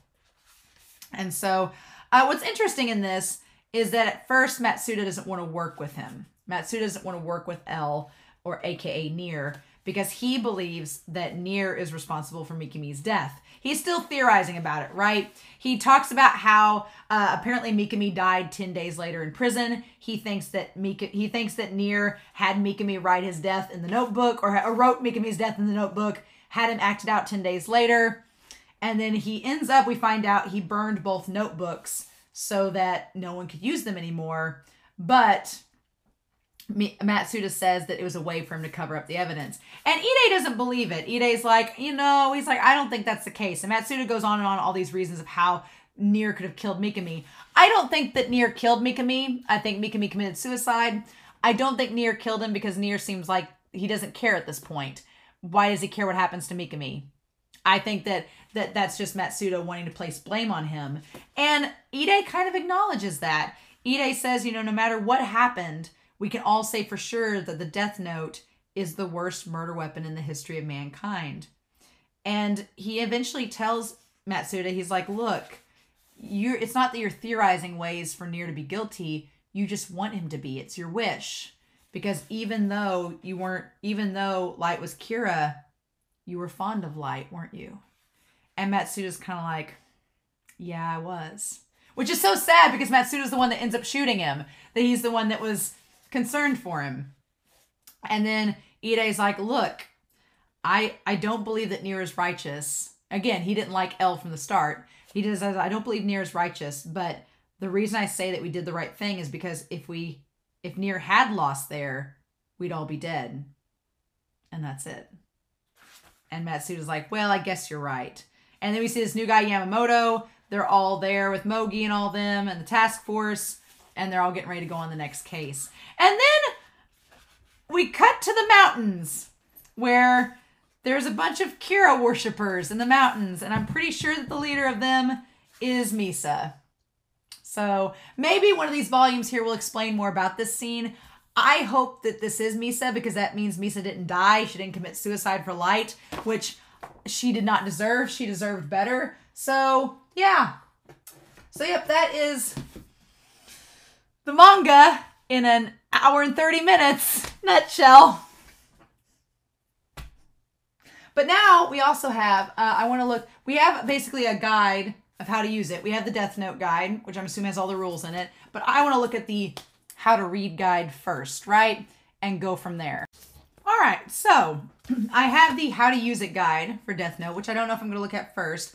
I'll probably say that one for last because some of the stuff in this may be talked about in this how to use guide. Now, this is a pretty extensive book. I'm not going to read it word for word with y'all, but I do want to react and go through different parts of it. But opening it up, there is a card in here, and it says the true name card for L. I'm like, is this gonna reveal L's name? Do we get to find this? It says we have to cut it. I'm like, what the hell? Why are we having to cut things? Why are scissors needed? What is this business? What is his business? I need to find my scissors. Okay. What the hell? I'm like, it says to cut here. I want to know L's true name. Yes. We've waited all this time, right? All this time to find out. Oh, there's literally a card inside. Oh. L. Lolliot. His actual name was L. It was L. His name was L. Lolliot. Ah, his name was L the whole time. Damn it, Light and Law. Lolliot. It's like Juliet, but with law. Oh my gosh. L. Lolliot. I can't believe his name was L the whole time. That's great. That's great, Lolliot. Oh man. I love that Law is in his name and his name was L. I just, what a troll, what a troll. I'm gonna put it back in here for now though. I don't want the card to get ruined. That's great. We finally get to know his name. And it was L the whole time. That makes me happy. That wasn't like Dave or something. Right? Jimmy. It was Jimmy Smits. You know, that's great. I actually love that. Mm-hmm. I feel like I've cracked the code. I'm part of the fandom now. I know his actual name. All right. So how to read. There are character profiles, which I want to look through. Complete Shinigami files. Interesting. An observation diary. There's how to read, how to draw. Interesting. How to create. Man, this whole thing goes into a lot of detail, so I'm not obviously going to do... yeah, Light Yagami's profile. We do need to go through the character profiles, though. So he was born February 28th. He's an Aries. Makes total sense. He's only 5'8". I'm 5'8". Me and Light are the same height. I could totally cosplay as him. Great. Likes justice, dislikes evil. The most irony of all ironies. His like stats are pretty OP, right? He lacks a little bit on initiative. That's interesting. The haughty murderer who tries to become God. Interesting. Pure yet extreme. From Kira to the second L. Oh, and here we go. Oh, so we do get L's age. Okay, we do get how old he is. So Light was born in 1986. So he technically would be 36 now if he were still alive. He'd be 36 years old, which is crazy, right? But L was born in 1979. Oh my God. And he's 5'8" too. I'm the same height as L. Interesting. Don't know his blood type. Likes sweets, dislikes socks. No social skills.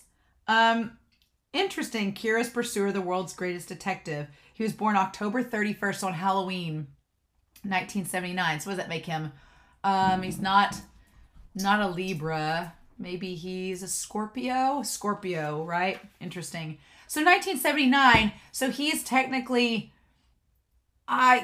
he's like 6 years older than Light. So he's been in his 40s now. So let's see, 86. I'm not a math person. So let me, I need to look this up.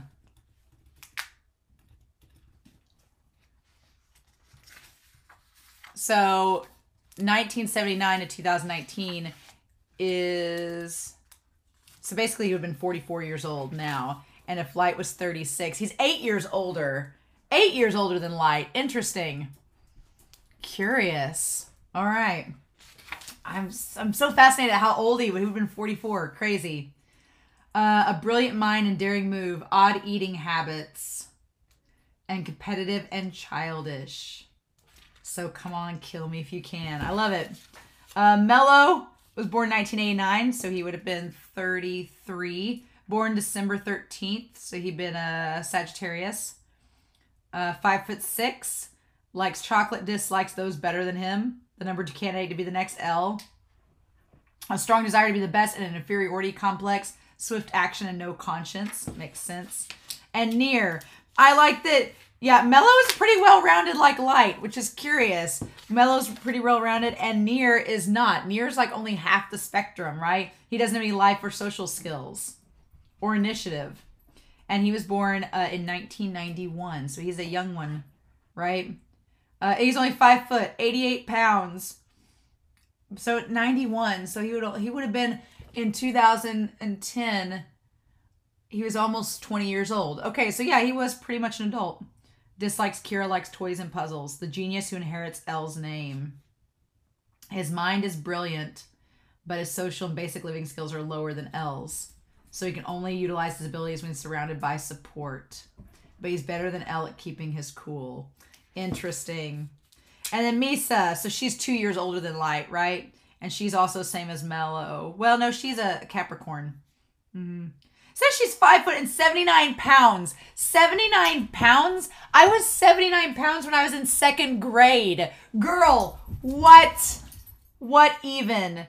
No way. 79 pounds? That's ridiculous. She weighs less than Near. What? How dare. Teru Mikami is 5'7", so he's an inch shorter. His birthday was in 1982, so he was 4 years older than Light. All right, and he's a Cancer. Likes order, dislikes chaos. Kiyomi was a year older than Light, and she's a Cancer as well. Or no, he's a Gemini. She's a Cancer.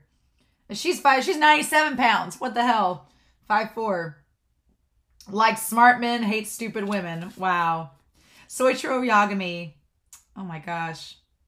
5'9", so he's an inch taller.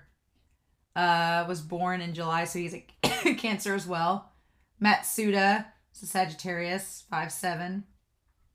All right. I like that they're all pretty even there. Aizawa, yeah, all of them are pretty even on the stats except for Mogi. Mogi has much more emotional strength. I like that. Aizawa's a Taurus. Love it. I love it. 6 foot, including his hair. I love it. Likes his daughter, hates insecurity. Nice. And Mogi hates expressing himself. Mogi was born on the same day as Takeda. Interesting. And then Hide is a Libra. And then we have Ukita. Interesting. And then we have all these other ones. Eriko Aizawa and Yumi Aizawa, his wife and daughter. Aw. So we get all these other characters. Seiyu Yagami, she's a Gemini as well. Man, look, she's 4'8" and 5'3" in college, and she weighed more than Misa. What the hell? And then Sachiko, born 1962. Ray and Misa and Naomi get their info here. Iber and Witty. We even get Matt. Matt was his true name was Male Jeeves. Male Jeeves, what? Matt's name was Male Jeeves? Are you kidding? Oh. So, okay. We get Watari. He was Quillish Whammy. Born May 1st. Taurus. Classic Taurus. 5'7". Likes Earl Grey tea. Hates dirty rooms. He was like OP. Look at the stats on Watari. He was like OP, man. But I love it. Okay. An older gentleman who provides support to Elle under the name Watari. Using the fortune he amassed as an inventor, he builds an orphanage and teaches children with special talents and sends them out into the world. So Matt was from the Whammy house as well. Oh, Male Jeeves. What a name. What a name. So a young man from Whammy's house. At the orphanage, he was the smartest kid after Near and Mello. He agrees to help Mello, but is killed when he's unable to get away from an angry group of Kira worshippers. So he was number 3. I want so much more on Matt now. What is this business? What is this business? And then Roger Ruvi. Roger Ruvi, the manager at Watari's house when he's not around.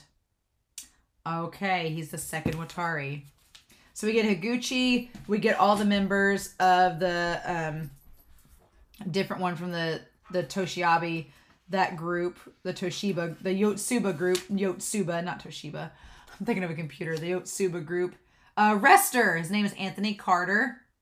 Like it, Capricorn dude. Likes Haikyuu. Dislikes traders. Look at him. And then Stefan Giovanni is Stephen Loud. Just changed his last name. Likes ships and bottles and dislikes unreasonable superiors. What? Ridiculous. And then Hallie Lidner was Hallie Bullock. Like, they only changed their last names. 1980. Likes bathing, dislikes moths. So she wouldn't have liked Elle, basically. Curious. And we get, like, all sorts of things. So we get like all the different names of all the criminals, Snyder, things like that. We get Demigawa on here. We basically go through all the different, David Hoop and George Sayers. Sayers was the vice president that took over. That's what it is. That makes sense. And then Joe and all them. Okay. So this just goes through like all the different things, the case and the relationships. I feel like I'm going to want to sit down and read this more carefully when I get time. Ryuk. Shinigami rank 6. Gender male. So he's a 6. Likes apples and games and dislikes boredom. I like that their stats are all based on little skulls. That's kind of cute. All right. Interesting. The worth of an apple to Ryuk. Rim was Shinigami rank 4. All right. Female. Likes love. Dislikes Light Yagami. Yes. Of course she would. Of course she would. Sido is male. He's rank 8. Likes chocolate like Mellow. Dislikes ghosts. What? The true owner of Light's Death Note. And then Jealous was ranked 13, a male. He likes Misa, dislikes writing. And Jealous like this little tiny... So we have other Shinigami here. So Harmonia Justin Beyondor Mason. What a name. He's the 2nd ranked Shinigami. Ah. The king places great trust in him because of this. He's often asked for advice. He's sometimes seen smoking. Interesting. Then we have Daryl. We have a Daryl one. Medora. This is like Jabba the Hutt looking one. Interesting. And that's a girl. All right. No judgment. Oh, and Daryl's a girl too. No judgment. Darados. Oh, we saw him. He's in there. And then we have like a whole bunch of them. Like we have the ones, the gambling. Zalogi was the one with the Native American headdress. Interesting. And then we have like all of these Shinigami have names. Okay. And then why do we have this? We have one that's called, okay, there's file number New. It's a female. New is Shinigami rank number 1. Known for the eyes that cover her body. Supposedly only the Shinigami King is more powerful than she is. But we said New was where, or no, Mu was where people went, but New. What? And so then the King of Death, the most powerful being in the Shinigami realm. The leader of the Shinigami realm. He must be very old because the Shinigami referred to him as Old Man. He seems to be in charge of keeping track of the death notes, but little else is known about him. Maybe he's too incredible for humans to comprehend. What a cop-out. Like, we're not going to give you any answers this way, right? Interesting. So we have all this about the Shinigami and about their home, that they have different little colonies. Interesting. Nothing else is necessary for them other than these little holes. Okay. And then working too much? Lame. And so how to think. The origin of all 108 chapter titles. Oh my God. This is like going to be crazy. And so it's basically a big interview with all of them about how they do plot development. Cool. Nice. Light is a character who would never trade for the Shinigami eyes. Interesting. And then he does go in this part about Naomi, about having her stick around, but she reached the truth faster than I thought and I needed her to die as a plot point. All right. Oh, why did Soichiro have to die? Interesting. If he had continued to live, Light's fake 13-day rule would be uncovered. And since he had the Shinigami eyes, he would affect too many future plot points. Light's original plan was to use Matsuda for that purpose. It was a big miscalculation for him when his father took that role and made the eye trade. Another reason Soichiro had to die was because I couldn't bring myself to kill Matsuda. Oh, the author didn't want to kill Matsuda. That's sad. Oh, man. Okay. I want to see if there's any of these other questions that look like, what were you trying to accomplish with the Yotsuba Kira arc? I wanted to have Light and L investigating together, and I needed to put their battle on hold for a bit. The Yotsuba members were merely stock villains intended to make the main characters look good. I always knew Light would return to being Kira. Okay. And then, what informed your decision? Oh, then right after L is killed, ending the battle between Light and L here was one of the ideas I had when I first started the series. When I resolved to kill L, I was holding back a tear. Aw. So what informed your decision on how to introduce Mellow and Nier? I decided they would be brought in together. The reason there were two characters that L alone wasn't able to catch Kira. If I introduced them separately, it would just be a repeat of the Light versus L battle. So I decided to have 3 combatants, all going after each other. I left the designs totally up to Obata-sensei. Ooh. The only thing I asked was for them both to look a little ellish. I wavered a lot on their ages. At first, I even considered making them L's sons. I didn't develop their personalities much initially, intending to reveal them through their actions. I think it's better that they were just like L, but not as kids, because that would suggest that L had sex, and that's weird to me. With a woman especially, I'd be like, that's really weird to me. Okay. When near Mellow Pier, why did you make the first incident be Seiyu's kidnapping? I discussed with my editor about what we could do to throw into things to really get going after L's death, so we came up with a kidnapping by Mello. Then we struggled with who should be the victim. In the end, I decided on poor Seiyu. Why not Misa? Well, because if it were Misa, Light might just have decided to snuff her out. Light loves his family, and he wants his new world to only have kind people in it. Although his desire to be godlike is warped, he's just trying to make the world a better place. He sees Misa as a bad person who had killed people. That's why he's cold to her and manipulates her. Which is the irony of all ironies, because Light's technically a bad person by that regard because he killed people. What was behind Mikami's introduction? I needed another character to take Misa's place, and I struggled with who it should be. Actually, Mikami is the only character in Death Note who has a chapter about his past. Okay. I wanted to write about why he wanted to become Kira's proxy. I need to establish Mikami and Light as equals and show that he was special in some way. Initially, I didn't want to include any backstory in Death Note, so I was resistant to this. One of the reasons being, and this is a personal thing, I really don't like flashbacks. Oh, cool. I can respect that. I love flashbacks, but I respect that. Okay. Is there a specific reason for that? Lately, a lot of series have been developing their characters using flashbacks, and I didn't want to repeat what others are doing. With Death Note, I wanted to write about the harshness of reality rather than focus on human drama. Okay, fair enough. All right, so I want to get to some good questions. When did you decide on the notebook switch in the Yellow Box Warehouse? Around the end of 2005, when we decided to conclude the series, I thought of numerous ways for Light to lose, and decided that switching the notebooks was best. But even after deciding that, I still just struggle with how and when to do it, and also how much Light and Nier would know about each other's plans. What other ideas were there besides switching the notebooks? Laminating the pages so you couldn't write on them, stuff like that. Sorry, the rest are very bad, and I couldn't tell you much about them. Oh, why does Mello only eat, okay, there's little questions at the bottom here. I should have looked at these. Okay. There's some interesting ones here. The human lifespan seen by Shinigami eyes. I did create a complicated math equation for Light's lifespan when the numbers first appeared above his head, but now I don't even remember the formula. Every lifespan number was after that added by Obata-sensei. He chose some nice numbers. Okay. What nationality is L? I think of him as a quarter Japanese, a quarter English, a quarter Russian, and maybe a quarter French or Italian or something like that. The origin of L's fake name, Rizaki. It's just because L in Japanese is pronounced like R, and that's really all there is to it. Okay.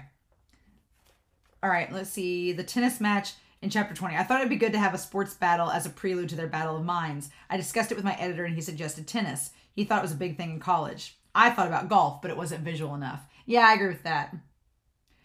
Let me see here. L has no friends. Nope. And when he says Light is his first friend, that's a big lie. He never considers him a friend. He probably secretly thinks really negative things about him. Oh, cruelty. Okay. There's some pre-Death Note Light thing that he would say into the look in his eyes. I want to show that Light would have been like had he never found the notebook. That is sad, right? That I'm like, I want to believe that Elva did want to have a friend. Why does Mello... Okay, what is this thing? Did I miss something? I feel like I missed something here. These pages are actually tearing out, which is really sad. Why does Mello only eat chocolate? Chocolate was what I came up with when I tried to choose something that would represent all sweets. Plus, it fits perfectly with the story taking place in America. And it turned out to be very useful for the plot when Mello's base is uncovered because of the boxes of chocolate. Oh, that's fun. Yeah, okay. There was something here about Light's thing with women. I wanted to get on that. Where is it? I just saw something. Light's relationship with the opposite sex. During college, he had about 5 or 6 girlfriends, some being merely camouflage. He's likely not capable of loving a woman. This is probably because he looks down on everyone. He does possess love for his family and for humanity as a whole, however. He also had many friends. Yeah. Yeah, Light's never going to love a woman. That's pretty accurate. Okay. So let's see what we got here. All right. And then we had, what was the hardest part of writing the notebook switch segment? I didn't want Light to lose because of a total mistake on his part, so I had to have the mistake come from Mikami instead. Had you always planned on Mello's heroics at the end? I didn't decide on that until the last second. After Sido returned to the Shinigami realm, there was a period in which I struggled over what to do with Mello. After L's death, the idea that Mello would be a character to defeat Light was really strong in my mind. I figured that since Nier was the best at Wami's house, it would be more interesting if Mello were the final victor instead. Why'd you decide against it? He learned too much about the notebook early on, so I had to fade him out to sustain the intensity of the story. Because of this, I wasn't able to give him a large role at the end and instead switched it to him hurting Light indirectly. That's why this end panel is very plain, depicted only one panel. I thought that if he died too dramatically, the truth behind his death would be revealed. Ah, interesting. So Mello was almost the final victor. Cool. So what's behind the line that appears after Light's death? After they die, the place they go is Mu, or nothingness. For me, one of the premises of the series was that once a person died, they could never come back to life. I really wanted to set a rule that bringing a character back to life is cheating. That's why death equals nothingness. Tell me about the nothingness text written in the corners of the black spread in the chapter appeared in the Weekly Jump. Normally the editor writes those, but this time I did it. That's why volume 12, they appear as rules of the notebook. Okay. And so Matt's character, the third most talented member of the Wami house and Mello's helper. Once Mello started acting on his own, it wasn't going to be hard to advance the story unless he had someone to help. That's why I created Matt. It may have seemed like all he did was play video games, but his existence itself was very important. Oh, I like it. Okay. Is there a theme you wish to express throughout the series? Not really. If I had to choose something, I'd say humans will eventually die and never come back to life. So let's give it our all while we're alive. I think, given that, I don't think it's very important to debate whether Light's actions are right or wrong. Personally, I only took it as Light is very evil, L is slightly evil, and only Soichiro is good. Oh, meaning that the Death Note is not meant to push an ideology or make a statement about good and evil. I didn't think that at all. Nier's words towards the end about how justice is something we all think about and decide for ourselves would probably be the closest to my own beliefs. I understand that the series brings up questions of right or wrong, but because of the answers of those questions always eventually become ideological, I decided from the beginning that they wouldn't be a part of Death Note. It's dangerous, and I don't see it as being interesting in a manga. Interesting. Okay. And so Death Note Truths. This poor book is coming apart, the binding of it. So there's many mysteries and truths. Look on here. See if there's any that stand out. Okay. Lots of these little things. It'll be fun to go through this whole thing and see through all of this. And these are just like truths about all of this happening. Okay. The chapter titles. There's like a whole section on the origin of the chapter titles, which is interesting. Like why chapters were named the way that they were. I feel like most of them are pretty straightforward, but curious. All right. And then how to read the story. So we have the timeline. Awesome. Basically going through everything in order. Nice. I highly encourage you, if you can find just this notebook or this volume, it's really, really good. I like it so far. There's lots of little things in it. Okay. The SPK is created to go after Kira. Get the timeline, everything happening here. Cool. Okay. I wanted to go, so Kira's actions, Kira's death, right? The state of the world. And the epilogue. Okay. So it's been a year since Kira's killings have ended. The public continues life without much change while pathetic criminals once again stir in the darkness. Kira is now a thing of the past, and the world has returned to exactly how it was 7 years ago. Terra Mikami loses his mind and dies while in prison. Oh! As the third L, Nier discovers new cases with Aizawa and the others. And then it says, in February 14th of 2011, Misa Amane dies. What? So she dies at the end? She does sacrifice herself? What the hell? No. So, the Kira case recap. Why did the public not change? Human evil is always sudden and without logic. Kira's killing suppressed it for a time, but once it becomes known that such power no longer exists, humanity falls back to old habits. That is something seen again and again throughout history. It is constant, unlikely to ever change. Did Kira become God? There are those who worship Kira as a god, and there are people who were saved in one way or another by Kira's judgments. Kira will never return, but if these people really believe that they were saved by Kira, then there's something real about their futile prayers. This shows the power of faith. What if a Shinigami had never appeared? When Light lost his memories of the Death Note, he became a young man who could understand the pain of others. Had Ryuk never become interested in the human world, Light may have become one of the greatest police leaders in the world and fought against crimes alongside L. Wow! It's a shame we couldn't have gotten that, huh? Was the Death Note a murder weapon? Nier called the Death Note the worst murder weapon ever created, but to the Shinigami, it is merely a tool that allows them to live. Even if it is a weapon, in the end, it all depends on the person who has it and how it is used. Ooh! So then Takada goes on to talk about drawing and how they do things. That's cool. I like that. And then, okay. So we have the death book full of names. Oh. For the shots of Mikami's notebook in chapters 103 and 104, we filled every space on each page with names because Mikami is so methodical. It had to be really detailed. One of my assistants worked his butt off to complete it. Anyway, I feel really bad for causing my assistants to suffer with jobs like this. I can't imagine, right? Insanity. Okay, the evil-looking Shinigami Ryuk in chapter 107. I didn't really have any instructions for Oba-sensei for drawing Ryuk in this chapter, and I also wasn't consciously trying to make Ryuk look more like a Shinigami. It just naturally turned out a white-eyed Ryuk. I'm very happy with how it turned out. An unexpectedly cruel Ryuk. This reminded readers that he is, in fact, a Shinigami. Oh, and they have some storyboards of Light in this process. That is great. I love that. Oh my gosh. Of Light. And we have L's design and concept. The truth is that until he appeared in chapter 11, I was drawing him as if he were an attractive young man. But once it was time to show him, I figured it might be better if his appearance was contrasted with Light's. So that the whole concept of trying to figure out what he looked like. Yes, nice. Interesting. Oh.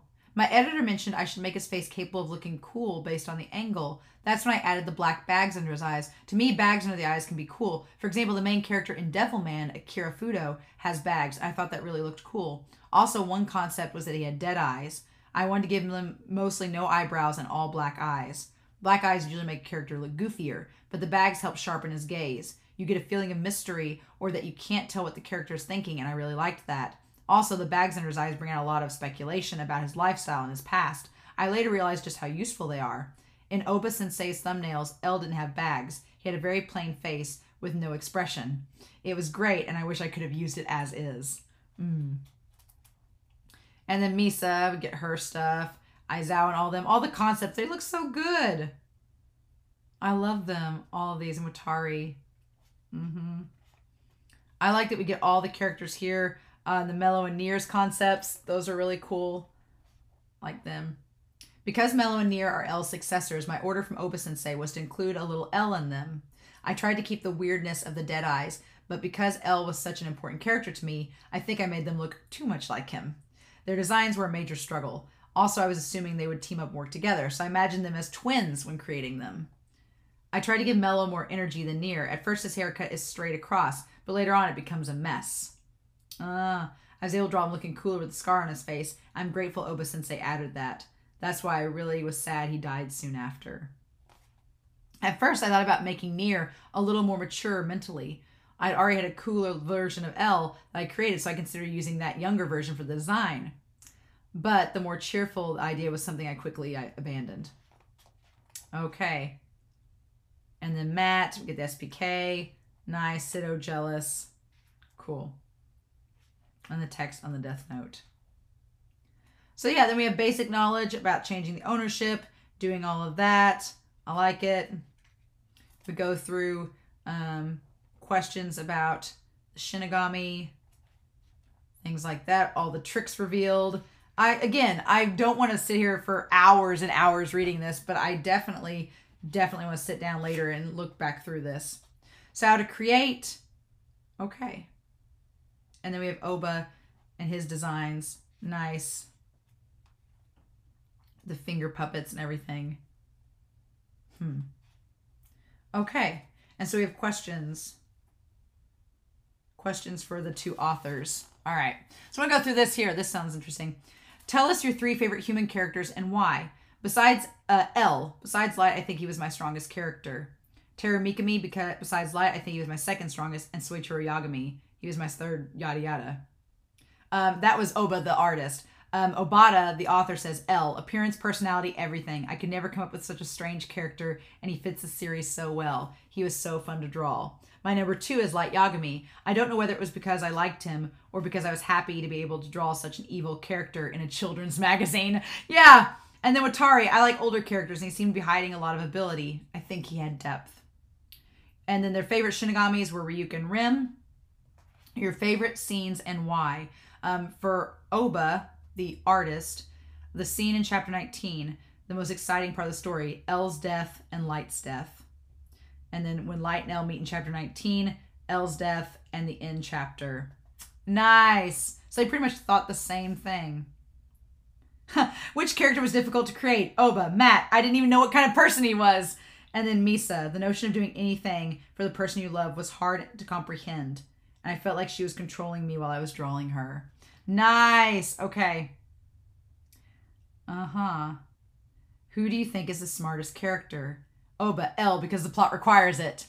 Nier, because he cheats. And who is the most evil character? The mafia boss, Rod Ross with Mello. He's the head of a mafia, so he's pretty darn evil. And Obata doesn't know. Nice. Okay. And so then, yeah. If you had to say the most important thing in Death Note is, what would it be? Oba says, the human whose name is written in this notebook shall die. And Obata says it's impossible to say. Cool. All right. And so there's other questions about them. Different things. All right. So how did you come up with the final chapter? I first came up with the idea of followers surrounding Kira's grave. I figured that even if Kira died, there would still be those that worshipped him, but I realized it would cause problems if everyone knew that Kira had died. Plus, we discussed how it would be distasteful to see the Yagami family grave. Oh my god. Oh no. The final idea being a long line of followers was something I developed with my editor at the end of 2005, and we decided on how to end the series. I heard from the editor that it would be a scene with Kira worshippers surrounding his grave. At that point, it was a little lacking, but the thumbnails looked really good, and I was excited when drawing it. Oh, I'm sorry. Obata is the author, and Oba is the writer. I wanted to set the mood, so I had them all wearing hoods. When did you decide to end the series at 108 chapters? When I decided how to end it, I also came up with the idea of ending at chapter 108. I then kept that in mind when creating the thumbnails. So from around the time that Takada reappeared, the plot and chapter numbers were already set. So I also had already plotted the Yellow Box Warehouse scene, so it was really difficult to end it in exactly 108 chapters. The number 108 represents the earthly desires in Buddhism. I wondered if that was connected to it, and I'm like, okay, good. That makes sense.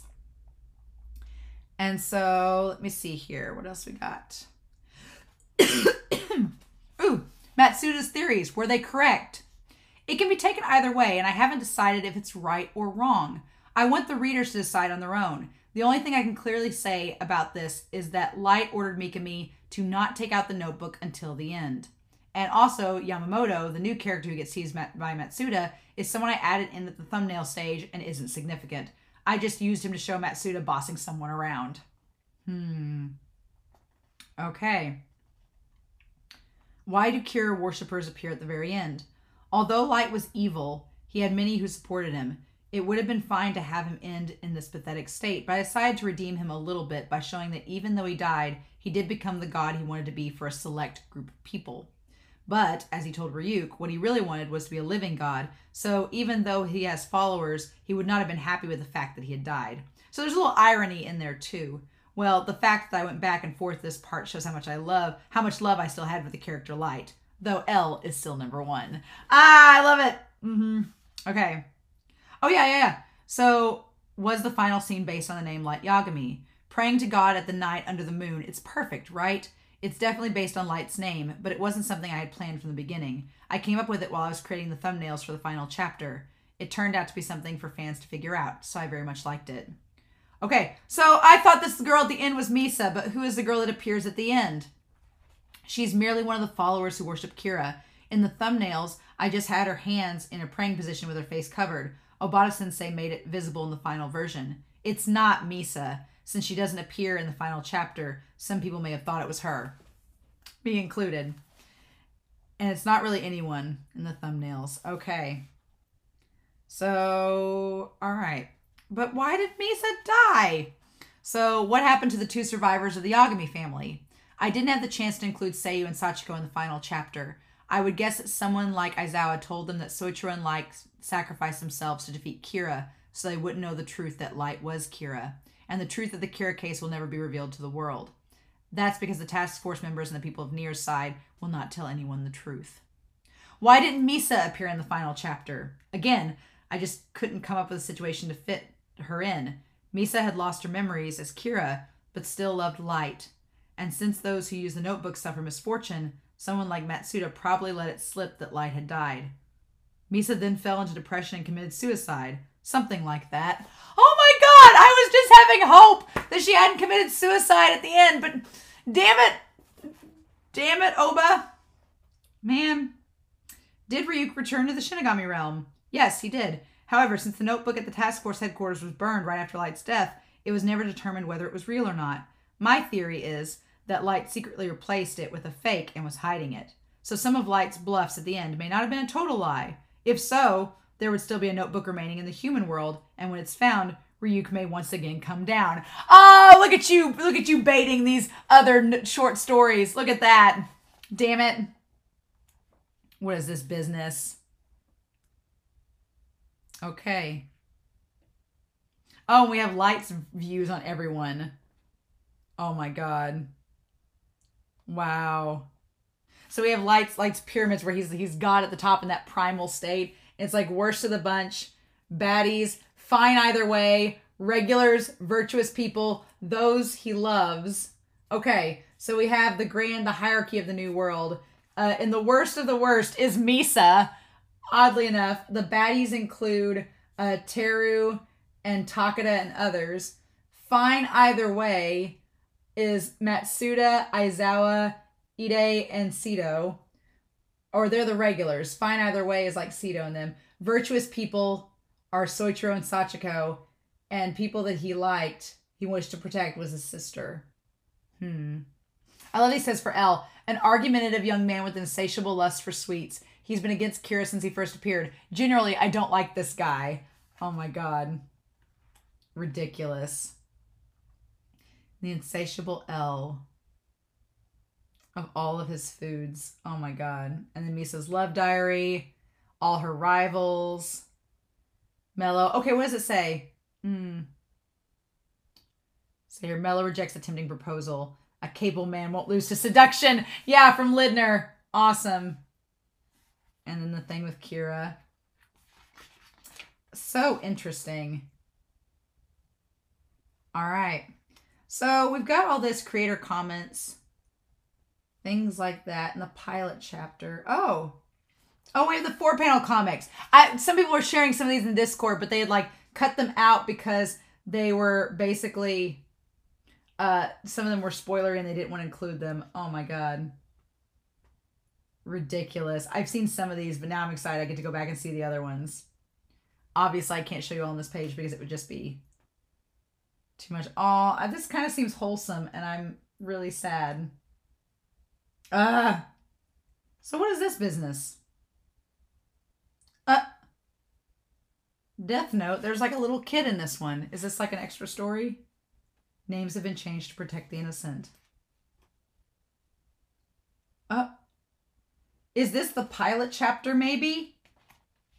Maybe this is the pilot chapter? The Shinigami realm, my Death Note's gone. Taro Kagami, age 13. And he finds the notebook. Oh.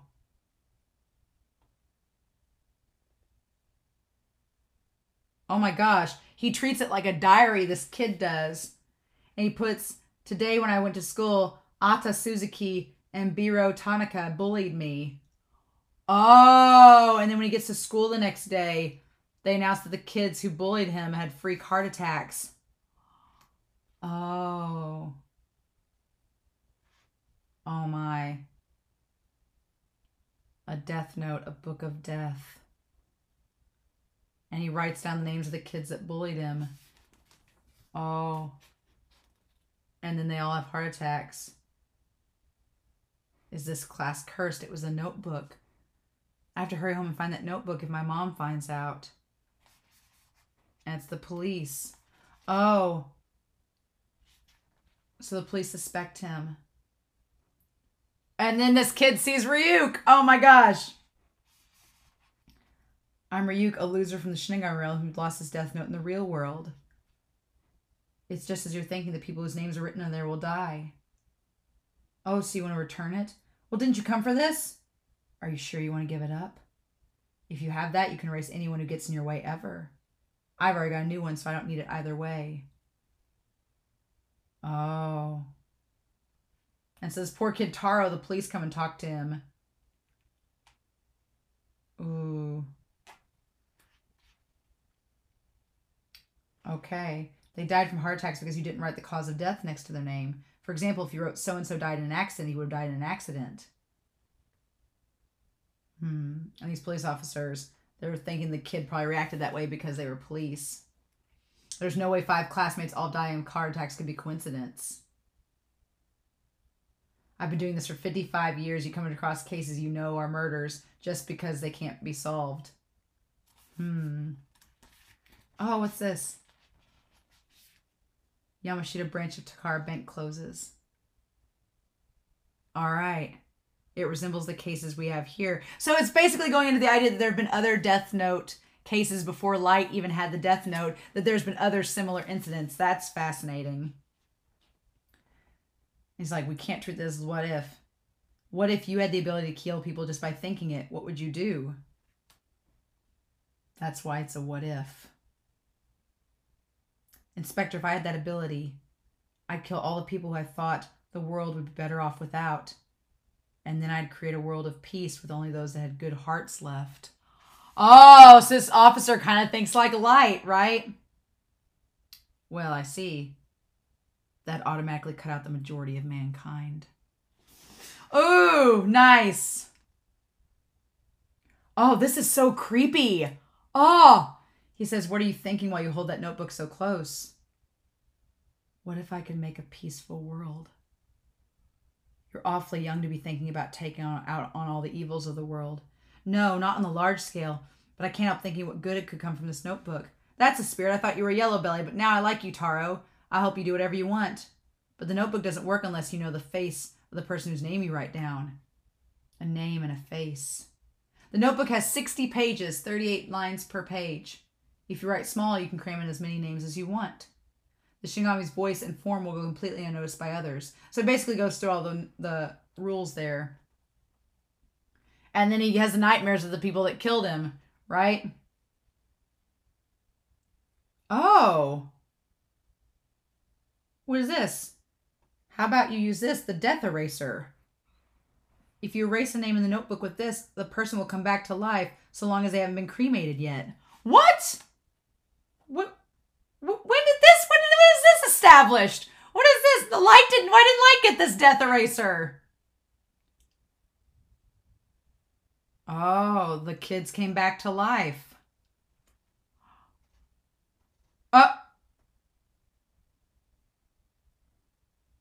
What? But then they all died again. Did you? No, it wasn't me. I didn't even have it here. After the death of 5 students and the 2 detectives. Oh, and the 2 detectives. What? What could have happened? Why did those kids and the detectives die? Are you sure you didn't write in the notebook again? I told you I left the notebook in my drawer after that. I can only assume that means there's another death note out there. So someone else is writing in the other death note. Probably someone who doesn't realize that if you don't write a cause of death, they all die from heart attacks. Wait a minute, Ryuk, are you saying that? Yeah, I dropped my other death note. Ryuk! I wonder if this is God's doing. What? Where did you drop it? Who knows? I've only been here and at the school. You must have some way to track it down. I mean, you found me, right?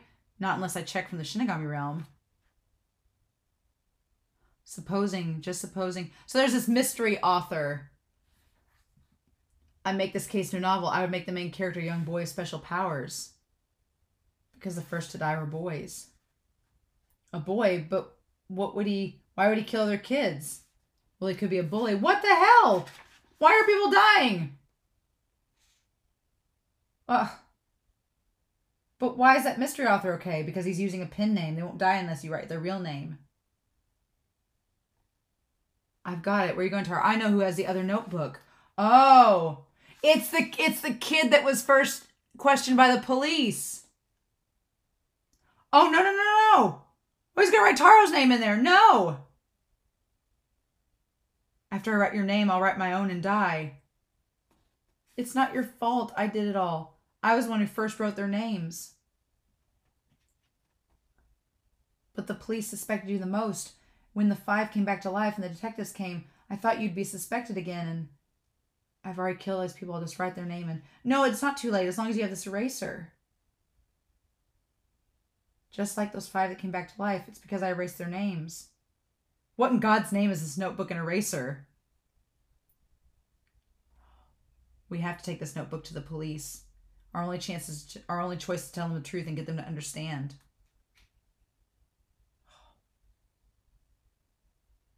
The people whose names were wrote in this notebook will die. I was the one who wrote the first 5 boys' name in the notebook, but I didn't think they'd die, so when I freaked up, I erased their names. They came back to life. Oh, what the hell? I was scared of everything that happened. I threw the notebook away in the garbage. Oh, and so he's defending the other kid, right? If we prove this notebook works, will you forgive us? Miura-kun, write my name in the notebook, and once they've confirmed I'm dead, erase it. Oh. And the little kid wrote Taro Kagami, a peaceful death. Oh. And then he uses the eraser and he wakes up. Oh. 7 years later. What? What? Wait, what? It says, you okay, kid? If you still don't believe me, you could try another person. Maybe someone sentenced to death. That won't be necessary. I believe you. Listen, Takagi. Don't tell anyone about this notebook. Same goes for you two. Something this horrifying and terrifying to exist in this world. And thus, one of the death notes turned to ashes right before their eyes, forever remaining their secret. I think those 5 guys will be too afraid to bully anyone now. Yeah. Thank you, Taro. I was about to kill you with that notebook. Taro-kun. I saw the whole thing, Taro. That was some pretty smart thinking. So how was it? The land of the dead. Oh! Oh! Because he died for a brief second. And he looks so disturbed. 7 years later. The hot thing today is that Death Note stuff. Did you hear the story about the real Death Note? Unlike in the movies and TV, it's just a normal notebook. Oh, that makes it even scarier. The rumors are something else. The rumors are just rumors after all. Nobody believes it really exists, so don't worry. Yeah. Oh, the survey in this magazine might be interesting. Do you want a Death Note? If you'd answer yes, would you write people's names in it? If you answered yes, number 2, whose names would you write? A question for everyone. If the Death Note existed, do you think the world would change? If you answered yes, how would it change? Final question. Would you want the Death Note to exist in someone else's hands? Wouldn't you like to know the results? Oh, that's cool! And we get to see him as a young adult. Oh my gosh. and Ryuk's still following him around. Oh my gosh. What? So I've spent nearly an hour going over this book itself. Obviously not going to read all of it. Going to look at it all on my own in my own time, but very, very curious. I liked this a lot. So we still have, there is the rule about the death notes. This here. I wanted to see if there's anything that stood out with the rules, because there's obviously a lot of them. We have all them here. But most of them I feel like the manga and the anime kind of talk about themselves, right? I may have to go through this and just read them all and see if anything stands out before we talk about the novel and all that stuff. How weird. They go into like details about their eye measurements and things like that. The god of death must not hand the death note directly to a child under the year of 6 years of age. Good. Small children don't need that. Nope. You know, you cannot kill humans with less than 12 minutes of life left. You cannot kill humans at the age of 124 and over with the death note. Okay. Interesting. The number of pages of the death note will never run out. Interesting. Let's see if there's anything else in here. Most of these are all... It's useless trying to erase the names written with a death note with erasers or whiteout. But there's somehow a death eraser in this. Although I don't think it's... I don't know if it's actually... If that was just a little thing there. Or if this was the pilot chapter or what it was.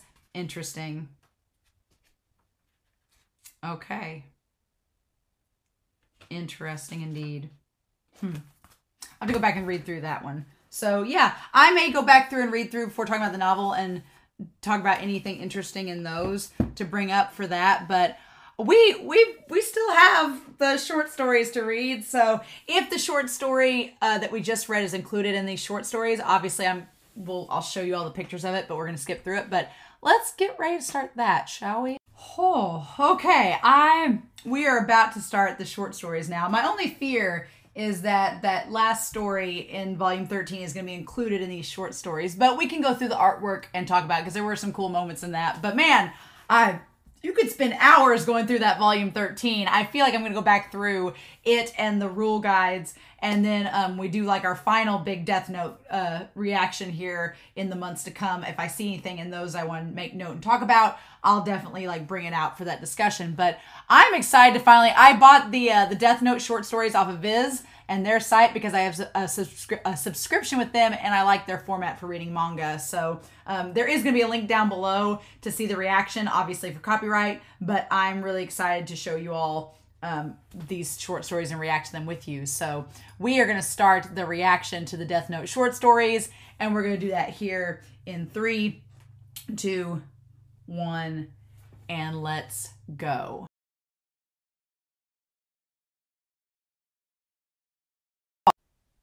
Oh my gosh. So that actually, the short stories I liked a lot. Man, I wasn't sure how to take the short stories because I'm always like, whenever there's an epilogue or something that seems like an after the fact spinoff, I'm very cautious about it because even though this was done by the creators, it's like, okay, well, it's after Light in the main story. What's this going to be like? But honestly, the A Kira story was fascinating. The C Kira was interesting. Is it weird that one of my favorite parts is just how Nier keeps getting older, like seeing Nier as an adult, because it's established in the guidebook, right? We established in the guidebook, if we go back and look at Nier and their age, Mello was like 3 years younger than Light. So he was 20. He was 20 when his arc with Light is, and Nier would have been 18. So Nier was 18. He was still young, right? So, and I've had relatives that they didn't like grow to their full maturity until they were in their mid-20s. So Nier being 18 at the time Light dies makes kind of sense. So like now, 10 years later, he's like, 10, 11 years later, he's in his late 20s, early 30s, and we see him like fully grown. It's so weird. Is it weird that Nier gets more attractive? It's weird. But yeah, I love that we see him older, and that Obata made him like look older too. And by the time we get to Akira, like his hair is just like keeps growing out, because we established in volume 13 that he doesn't really take care of himself very much. He just lets his hair keep growing. It's kind of crazy, right? Now going through this, I found the C. Kira plotline fascinating, because as we talked about at the end of volume 12, Matsuda still wants to blame Nier and like get under Nier for basically causing Light's death. And so he still like goes after it. But I kind of found Nier's whole thing, he's creating the towers of the L's, right? With the cards, the tarot cards. And I like that Nier's like, look, I don't find this case interesting. The Japanese police force, they can handle this. They don't need my help. I like the tie back to them listening to L. And if you look on there, if you look on the picture, the kid with the striped shirt is Matt leaning over looking at the screen. I love that continuity. But yeah, it connects back to L's monster speech in that moment, that Mello and him were the only ones that didn't ask questions. And Nier saying like, it's not a matter of justice. It's just doing what he feels is right and what he feels obligated to do. I love that. I love how we see Nier slowly get older and older and realize being like, I want to do these cases if I want to do them. And I think that's L's philosophy as well. L's like, I'm not this person of justice. I'm a cheater. I just do cases that I want to solve. Fascinating, right? We also get that one that looks like Jabba the Hutt, that Shinigami that gave the one C. Kira the death note. There's some really disturbing implications at this point with the short stories. One of which being that people wanted to die and like try to use Kira and use religion as an out to make that happen. But also, I love the idea of him building the L towers and announcing that this person isn't worth my time. And I also feel like Nier saying that to C. Kira wanted the glory that Light had as Kira, wanted to be known as a god and be like someone that Nier took time to chase after. And Nier's like, no, you're not worth my time. You're nothing but a murderer. And the only thing we see of C. Kira is that they have the girl figurines on the shelves next to the one Shinigami, and she's eating bananas instead of apples. And then they killed themselves. And he's like, that when he says that last thing about you're nothing but a murderer, he's like, that didn't sound very L-like. And they're like, Nier, you're L now. So what you say is important. He's like, And so what's kind of sad is that Ryuk at the very end here with Medora, when Medora comes back and she's like, oh, it was boring. That person just killed themselves because they couldn't mentally handle it. Ryuk says, the human I made use the notebook told me this. Not even calling Light by his name, just calling him another human, right? Saying you had to have mental, emotional strength. That person must not have been very good. So then we have Akira, Mamoru Tanaka. I called him Justin Bieber, but the crazy thing is he actually, Minoru Tanaka, uses the Death Note in the most insane of ways. It's curious because he doesn't kill anybody, right? He doesn't kill anybody at all. Instead, he plays upon humanity's greed and their desire for power and uses it to benefit the people around him. Is it weird to say that he actually has a decent motivation other than Light? Because it's the funniest thing. I'm actually okay with how Tanaka uses the Death Note because he doesn't kill anybody. He actually puts the system against itself. And at first, when you think he's getting all the money, it's like, well, how's this all going to work? But then you find out that he realized he got enough money that he spread it out to all these people so that he couldn't be tracked. And then he waited a month to withdraw the money to create even less suspicion for himself. But it was all just to further and give people money to further the economy of his country and make it a better place. And it's kind of the weirdest thing. Having the power to kill someone is not right. And killing is an evil that should not happen. But this isn't involved with it at all. It's this smart kid that just basically like rigs the stock market essentially to get this money. And he basically just does this con artist move. He used the Death Note to be a con artist to get this money and redistribute it Robin Hood style to the people of his country. And granted, there's a reason he does that, and it's to where he can't be caught. But then the reality is he wasn't going to continue to use the notebook. He was going to give it to somebody else. So he's kind of like an anti-light in the weirdest of ways, because he's not trying to control anybody. Like Minoru, he's not trying to control anyone. He just wants to make as much money off the Death Note, give it back to the people, and then he relinquishes his ownership to where he won't even remember having it and just thinks he'll live comfortably with his money and that's it. And people will have to be responsible for their own fates. He's like, it's their fault. It's their problem now. They'll do what they have to do, but they likely won't. You know, for Minoru, he kind of says, you know, the way things are now, we can't just do things like Kira did. There's too much surveillance and everything. That's not going to be a possibility. But Minoru doesn't ever seem to really want to use the notebook. He doesn't seem to want to kill anybody. He knows about Kira. And it's funny, they talk about how Kira in history is referred to as someone bad and their actions were not ethical. This is kind of like the counter to that, where he's like, okay. He's like, I'm going to give the Death Note back. You come back in 2 years. I'm going to enact my plan. And I'm basically going to have people auction off to get the notebook and take all that money that they received and put it. And I wonder if he waited 2 years because he wasn't old enough to have a bank account.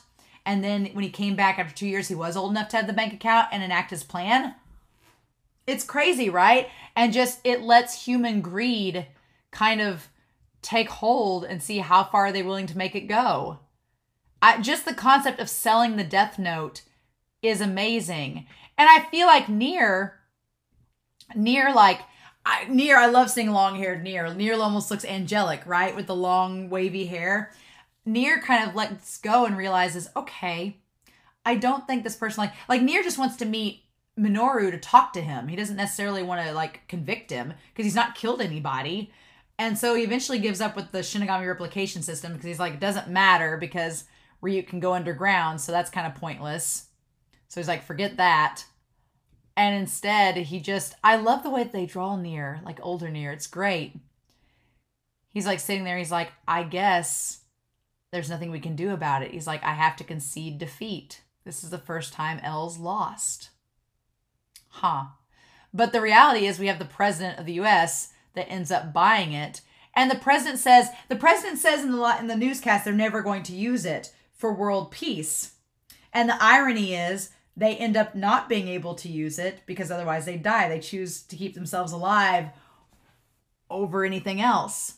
The Donald Trump reference is not lost, but this is actually a very decent action, them choosing not to use the Death Note and to give it up. Would that happen in real life? Who knows? But I find it fascinating that we have Minoru choosing to just say, no, I'm not going to use this notebook. I'm going to give it up. We've all got this money now. And I feel like Nier admits that, like, yeah, this kid wasn't using the Death Note to kill anybody. It was used for an ulterior motive. I must admit defeat for the first time since becoming L. It's impossible for us to find Akira at this point. Because, yeah, essentially, that's kind of the crazy thing is that Minoru was not trying to become a god, wasn't trying to, like, change the world. It was just he wanted the money to be able to live his life the way he wanted to, and he gave it back to the other people in his country and then gave up the Death Note, and that was it. But, unfortunately, the Shinigami King is like, nope, I'm not going to let that happen, right? The Shinigami King's like, yeah, about that. We can't just auction off the Death Note now. The theory that all of these extra rules were added as bad things happened in the human world, they just kept adding rules so that you couldn't use the Death Note a certain way. I feel like this chapter justifies it. And Ryuk's like, yeah, now we have to kill anybody that takes it or sells it. And I guess the silver lining is that even though poor Minoru dies, he doesn't realize what happened. He didn't have any memories of the Death Note, right? And Ryuk says, what a shame. His plan was perfect. Doesn't matter how you do it. Any human who uses the Death Note meets an unfortunate end. Isn't there anyone who uses this thing for a bit longer than that? So, curiously enough, the two people that Ryuk writes in the notebook, Light and Minoru, Light's plan was completely egotistical and downright evil, killing people left and right, and Minoru's was just giving people money and cheating the system. But both of them used the Death Note, and that was a no-no, and they both suffered for it. Crazy talk, right? Crazy talk. And so, yeah. And so then we cut to the little 4-panel comics are really cute. I like that they make Light and L as heterosexual as possible in those. And then it's great that Ryuk just wants little apple bunnies. The whole thing with L, so curious. I feel like the mangaka just wanted to draw L one more time with his idea of how he like takes baths and uses the toilet and give us the fan service of shirtless L for 2 seconds. And then basically showing a day in the life of L. Baby L is adorable though. Him coming to the orphanage with his little white shirt and his jeans. And then beating up the people that were in his way. Looking like a little frog Mothman. So cute. And then I like the idea that L initially used his intelligence to help like Watari succeed in the stock market and become wealthier. And then he finds out that his calling is solving mysteries. Nice. And then we have Taro's story, which Taro's story is really sad. Again, I feel like the Death Eraser did not need to exist, and it feels a little fanficish to have it. But I do like the idea that Taro gives up the Death Note, that they burn it, and then he goes along to the end there and basically has the whole thing about the Death Note becoming like a rumor in Japan. Interesting. And it seems like Ryuk hangs around with Taro after that. Fascinating. And then that's it. So, So, as far as what I have left to look at Death Note, I still want to look back on this guide here and the Volume 13 guide and take my time reading through it and see if there's anything else I notice that I want to talk about. But I am very excited to say that I have ordered and have received the BB Murders. This came in the mail yesterday and I was like, yes. So the Los Angeles BB murder cases has come in the mail. I know nothing about this book. I haven't cracked it open yet. All I know is that it was hard to get it. I had to buy through a third party, but I've got it. And so I'm going to be working on reading this book and taking notes and then doing a review of it alongside a review of the last things of Death Note to kind of finish up Death Note for now. I know lots of people have suggested other things of Death Note to look at.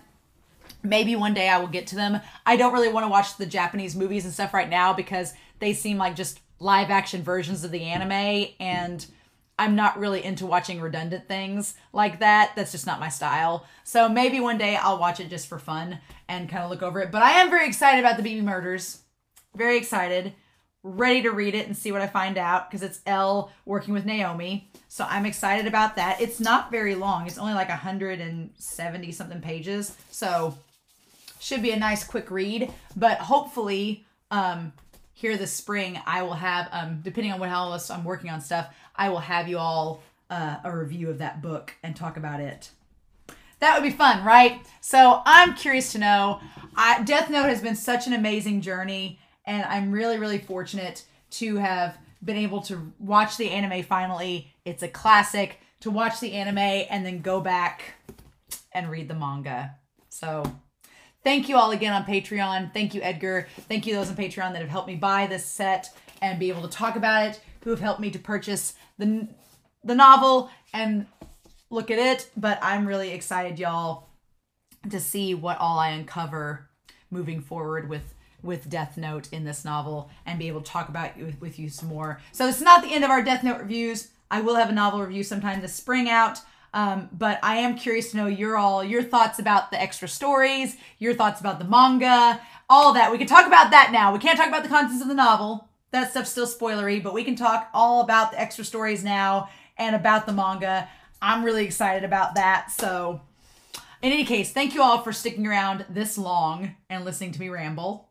But I hope you all have a wonderful week. Please stay safe. Take care. And yeah, I'll be back sometime later this spring with a little bit more content from Death Note.